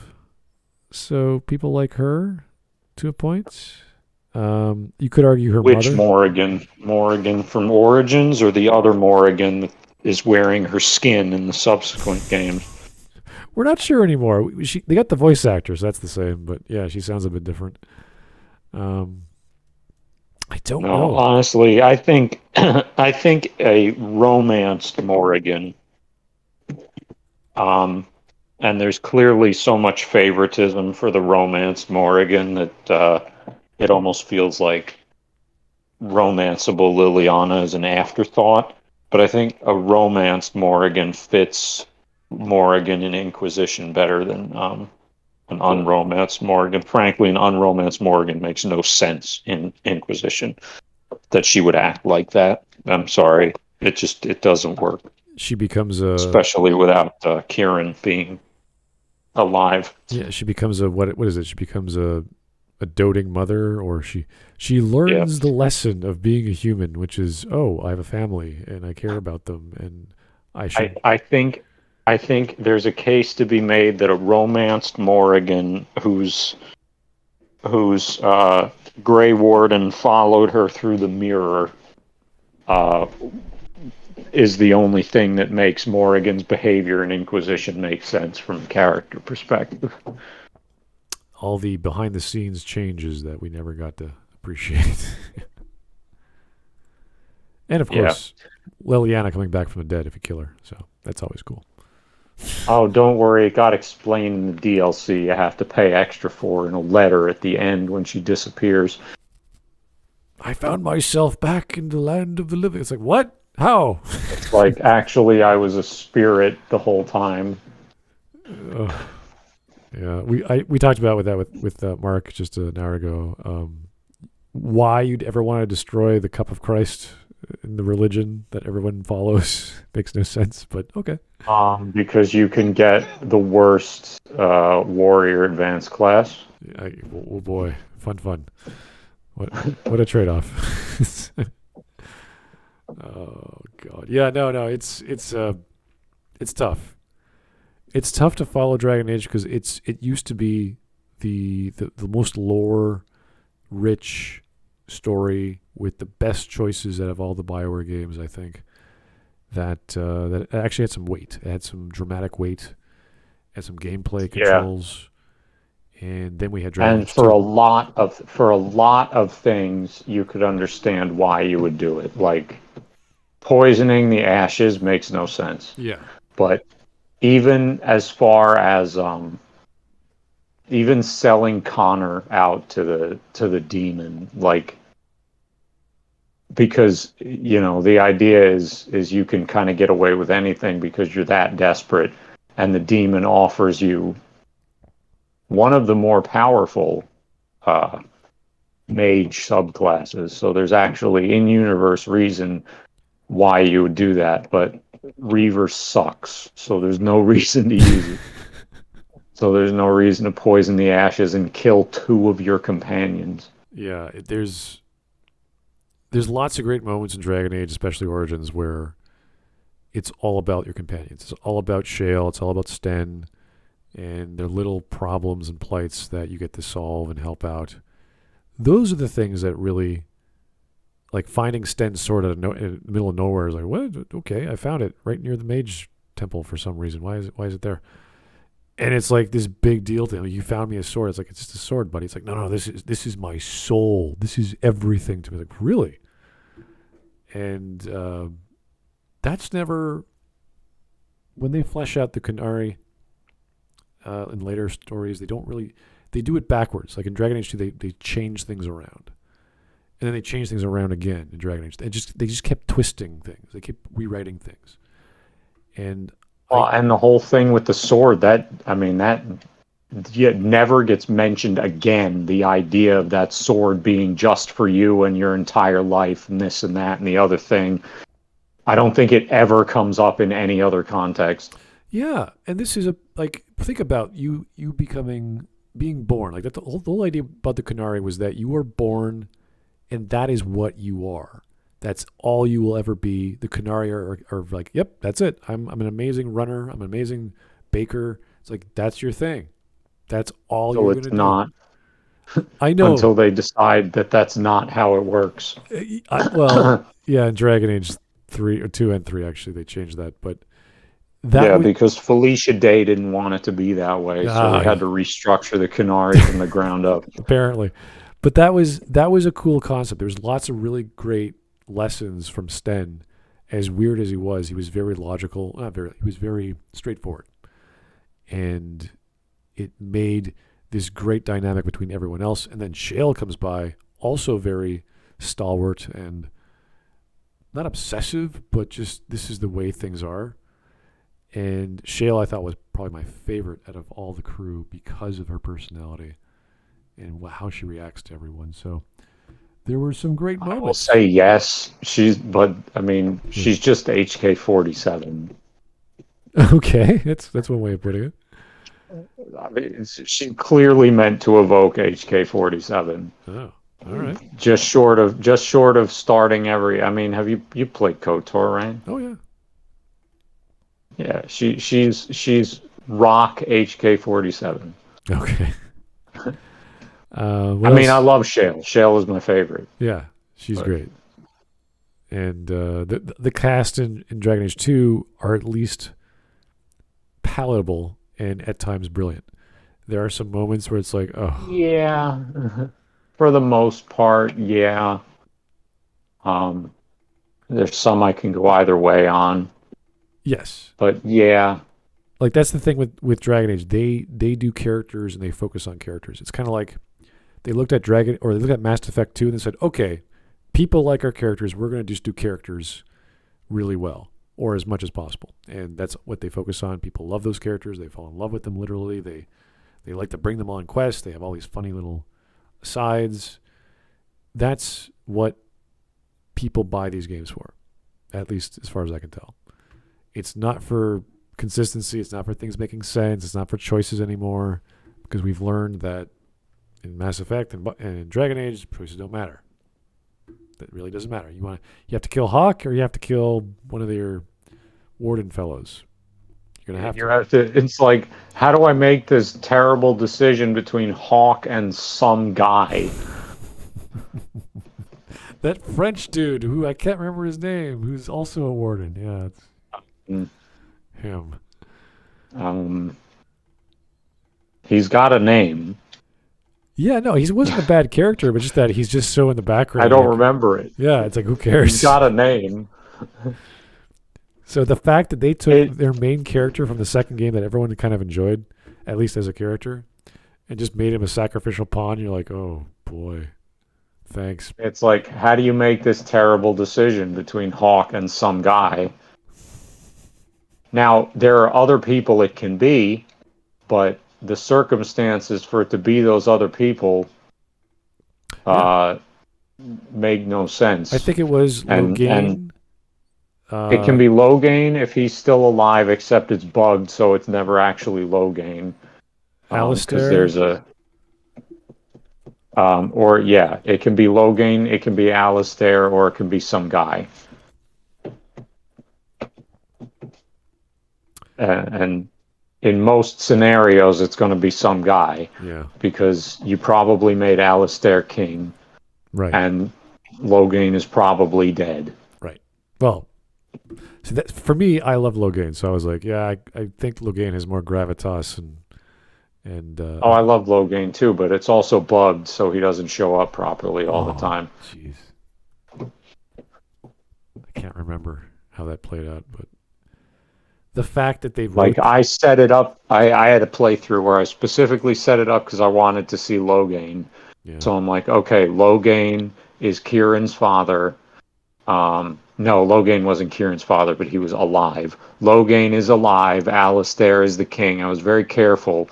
And apparently there's some bug somewhere along the line where Logain just doesn't show up. And so it was some guy instead. And they talked about Logain as if he was dead. I'm like, but he's not dead. Where is he? Where's Logain? That was the inclusion of Dragon Age Keep, I think, when you... Yeah. If you don't have your import. Because it's too hard to let you import saves between generations. It's literally a flag that's positive or negative or 1 or 0. Yeah, and that includes, by the way, if you play all 3 games on PC. Yeah. It's still impossible to, you're crossing generations by, from your PC to your PC. It's hard. It's hard to tell the difference. And this is the company that we're hoping will turn things around somehow. After they've had 2 botched releases in the past 5 years? I mean, I think we're nearing the point where BioWare has had more bad games than good games at this point. Creatively as well as on launch. Yeah, you're right. So, like, what have they made that's good? Mass Effect, KOTOR, Jade Empire. Okay, yeah. The old Baldur's Gate. Yeah. Neverwinter. Neverwinter. Arguably, Dragon Age 2 is competent.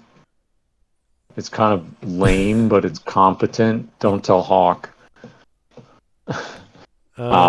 Sonic Adventures, I think, was one of them. There was Sonic Chronicles. Yes, I don't actually know if that was any good. I never played it. Oh, MK2, that was a game.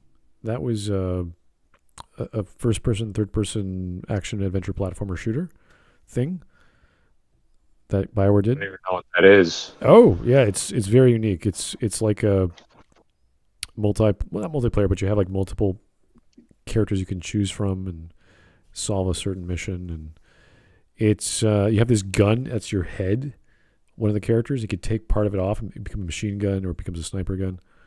And you have this MacGyver-like scientist dude who takes like toast and bread and he makes like weapons out of it by combining multiple. Yeah, it's pretty cool. It was unique, creative for its time, and it never took off. So anyway, BioWare. I was looking at the N7 Day, which is an actual thing they celebrate outside of Dragon Age, of course, and apparently the picture of a human or new made relay, which is what they were showing on their blog, might have been inspired from art from like 10 years ago, or maybe more than that.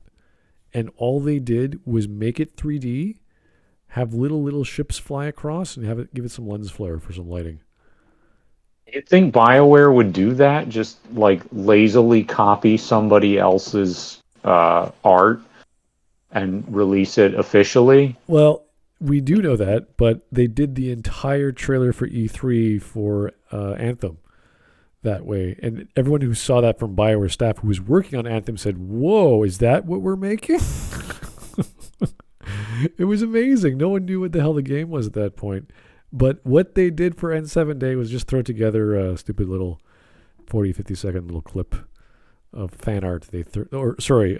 Of actually paid concept art from Mass Effect 1, and they animated it with some ships, tiny little ships.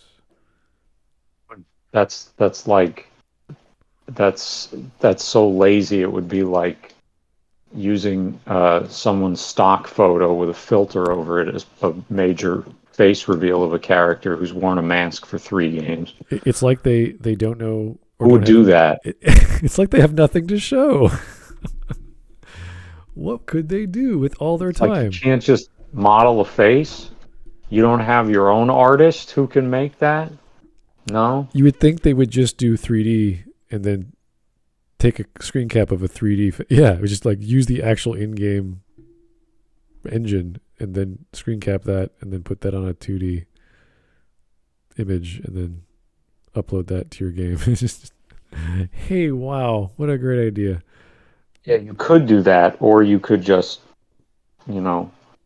slap a couple extra things on somebody's art. Well. It's the perils of making fan art, of course, is you don't actually own it.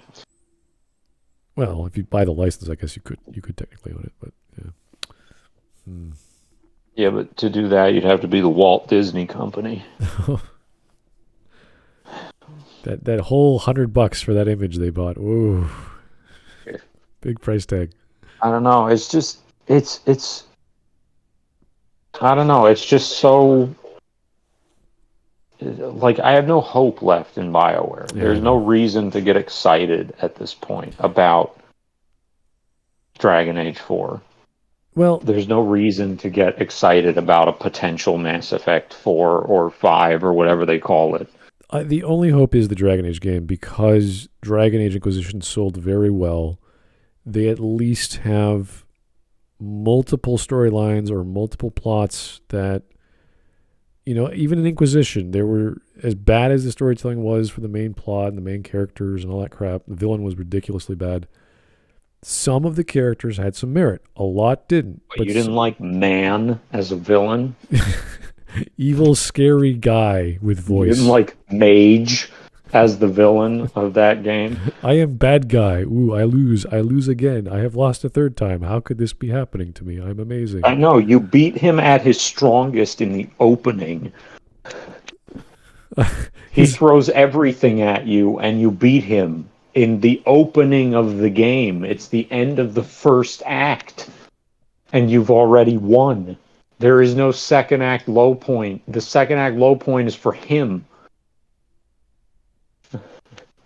Yeah, the climax of the game is it the second act? The end of the second act? No, it's the end of the first act. When he attacks Haven. Oh, yeah, okay. That's the climax. All right, you're right. You kill one of his chief lieutenants. That is the most exciting part of the game. You scare off his dragon. And it's like you beat him when you have the lame fortress. You don't even, it's like... The lame fortress. I actually liked it because the music worked. The consequences, well, they were fake, but they made you feel like you need to go save people, even though it doesn't really change much. Yeah, even though if you save them in classic BioWare style, if you save them, they just stop doing what they were doing for other reasons. Right, but they at least set it up so the functionality of the gameplay was there, the music went along with it, it felt exciting, and then the ending was crap for that act, and then it just kept getting worse from there. But some of the characters were okay, and that was at least a thing to go back to. Showcasing some of the characters in new lights, even in romances, were fine. Some of them were pointless. Some of them were dumb. But that's why you play these. You play these games for the companions. That's kind of the problem with Dragon Age. And also the problem with Mass Effect 2. Play them for the party, and in Inquisition, the party sucks. Yeah, sadly. It's like, who's good out of the Dragon Age Inquisition party? Varric. Vivian is strong. She has a lot of magic. Maybe Cassandra. Yeah, you need a tank. Yeah. In terms of gameplay. I don't mean from a gameplay perspective. I mean from a character perspective. Like, who's worth having in your party? And even Varric, they kind of damage because they turn him into a simp. They're like, oh, we gotta find out the mystery of where his crossbow gets its name. Let's make him a simp for Laura Bailey.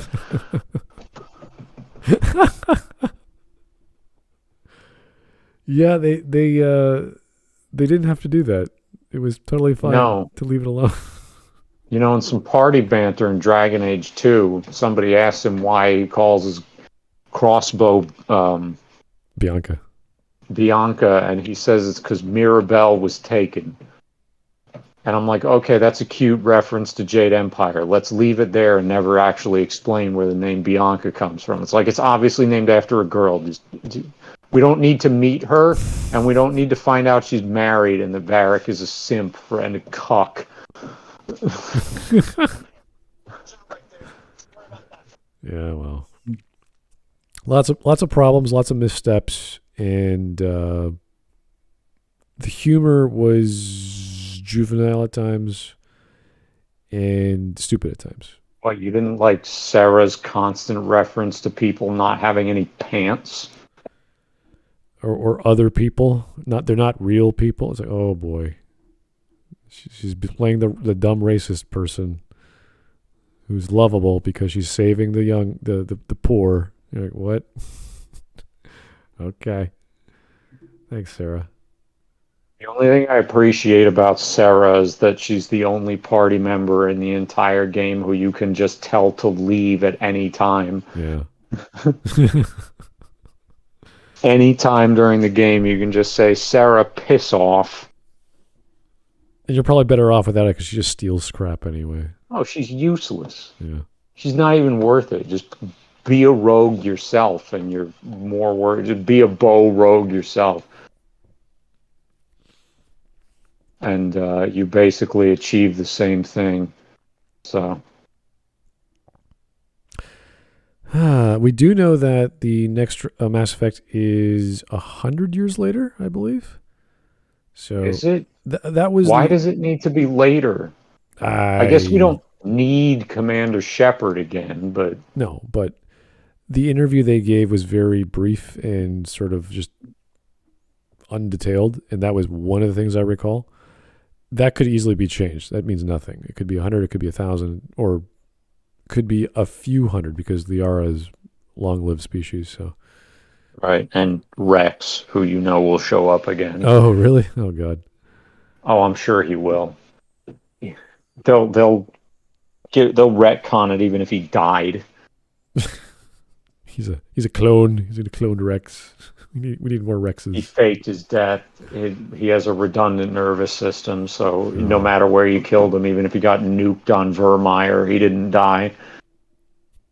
And apparently Geth play a significant role, which is reminding me of the Drock from Crusade, which is the Babylon 5 spinoff, which is like the remnants of the followers of the Shadows.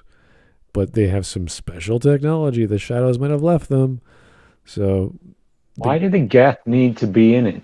You gotta do Mass Effect, man. Mass Effect is all about weird guns with spaceships and fighting. That's exactly what you want in a Mass Effect game, in a game about exploring unknown frontiers. You want things you've seen before. Yeah, that's great. Why would you want silly nonsense like new stuff? New aliens. Unheard Don't be of. ridiculous. Can you imagine there's a new alien species that can travel the stars without using anything related to the Reapers? Just because because it's the galaxy. We've only explored like 0.01% of it. I'm sure there's another species out there that have been doing their own thing and never encountered a relay ever. And the Reapers don't know about them because how could they? Unless they spend billions of years going throughout the entire galaxy again. It would take too long. These are the kinds of things that I want BioWare to focus on. You have this world. You don't need to go to another galaxy to flesh it out. It's a galaxy. It's gigantic. Play with it. Do some new stuff. Give us some new aliens. Don't give them a head. I don't care. Make them be on another plane of existence, and you have to see them in their own corporeal forms, which look like giant... Make them be, like, gaseous. Something. Yeah, something weird. Or, you know, I don't know. Like, make them be, you know, pull inspiration from Hitchhiker's Guide to the Galaxy. Make them super intelligent shades of the color blue. Yeah. Get creative, like, do stuff.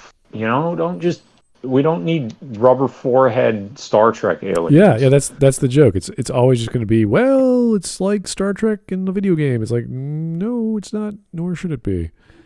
So, it's like, it is, but it doesn't need to be. Yeah. It's like, you can think outside the box. Well, I think a Teletubby villain is a pretty good idea when you've got a bunch of guys with like rock heads as cannon fodder. That works very well. And they're all the same. There's no personality to any of those guys. So. And the big twist is that the two new alien species we encounter in this galaxy are actually one alien species. Ooh, thanks. That's the twist. Is we came to an entirely new galaxy and met one new alien species.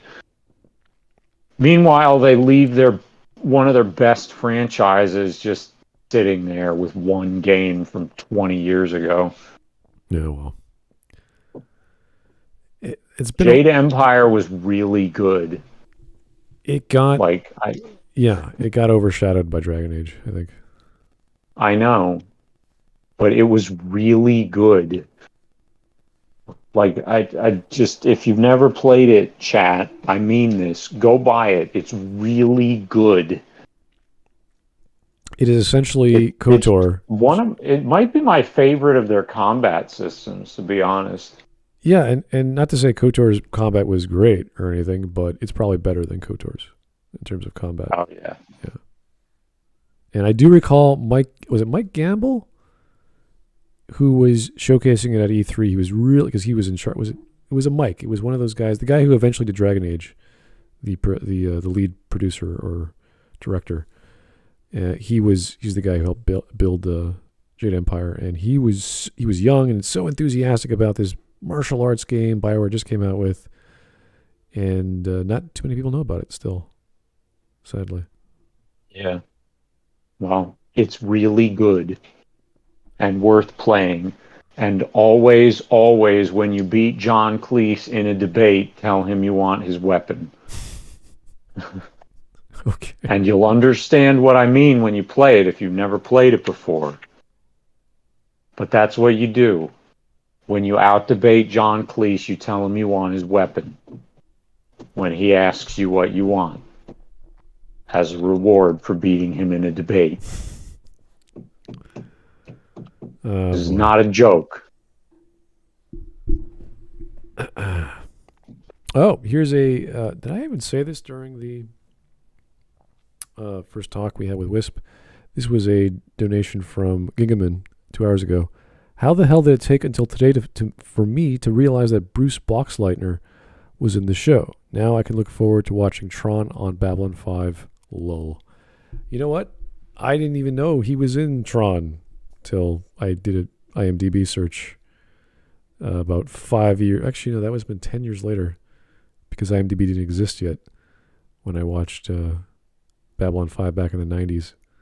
So, it has Babylon 5.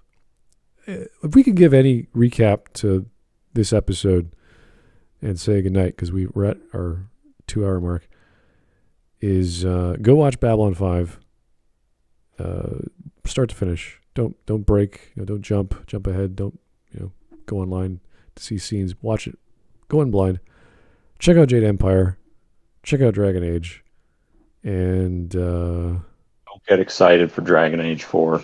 yeah, if I get a trailer that gives me something to analyze, gives me hope, I'll consider it. But the chances of that happening from BioWare or from Dragon Age are so slim that I'll probably be making a parody if that's how bad it is. More than likely. So The only thing that I care to check out at this point is that whatever game the studio that the old BioWare cast-offs created, which I can never remember the name of. It's not Arcane, but it's something like that, because Arcane are the people who make Dishonored, I think.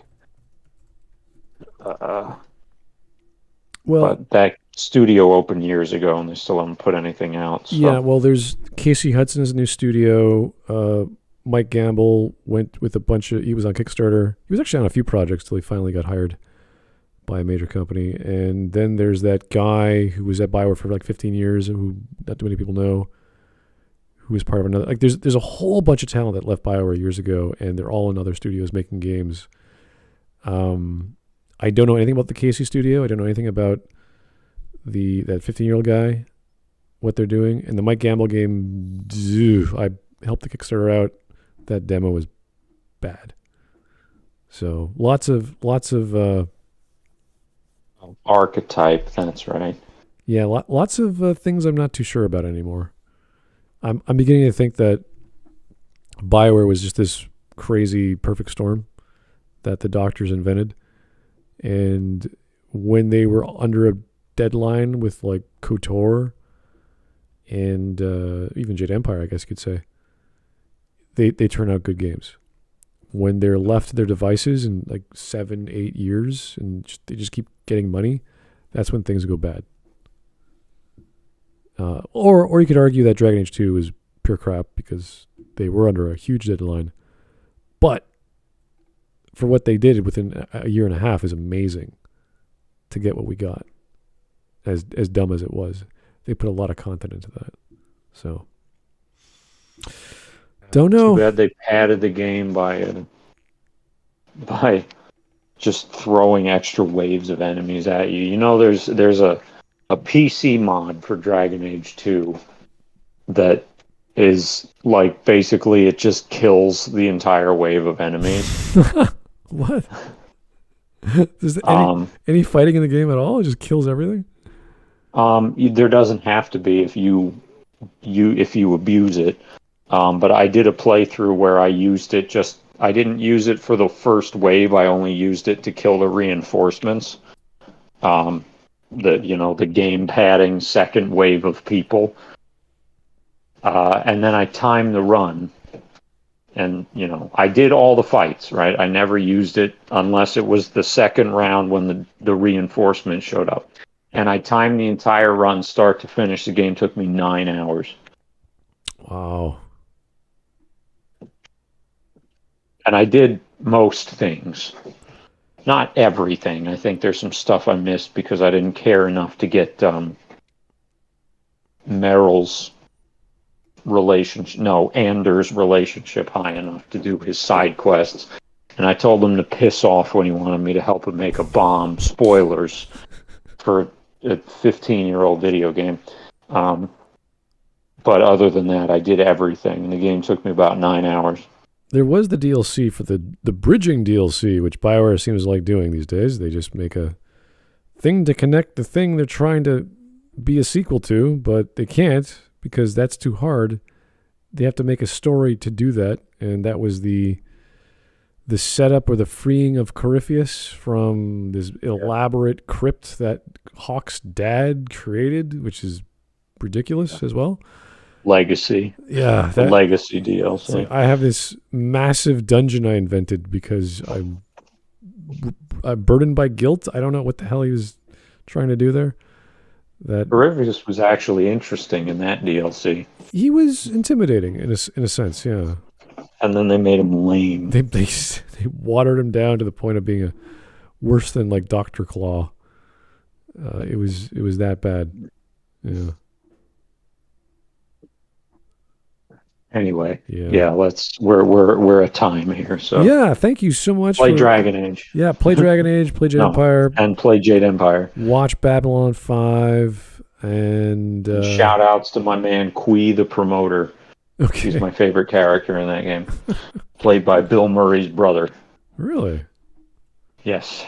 Jeez, they got a lot of talent. They got a lot of shocking name actors for that game. Wow. Cool. Not that Bill Murray's brother is like a super name actor, but he was in he's Bill Murray's brother, and he was in a few things. He was in Caddyshack and a few other major films. And they got John Cleese, and they got Armin Shimmerman. Wow. Bunch of other people. I don't remember who all they got for it. Awesome stuff. Well, thank you so much for your time, anyway. everyone. That was fun to just ramble on about Bioware because, that's what we do. Whether it's Bioware or other things, it's what we do anyway on this channel. So thank you so much for tuning in. Hopefully this will be the last day. I think we have a fourth one. I'm going to go crazy. Just constant. Really? Yeah, I got to read up on topics and research, get some content going. Okay, this is the last one where it's blog post. Let's just talk. So felt good. Good luck with that. Yeah. So have yourself a great evening. Stay warm. Have a great, it's Saturday, so hopefully a nice weekend. I don't know if we're doing anything tomorrow. We'll find out. If not, talk to you soon. Take care. Bye-bye. Bye, everybody.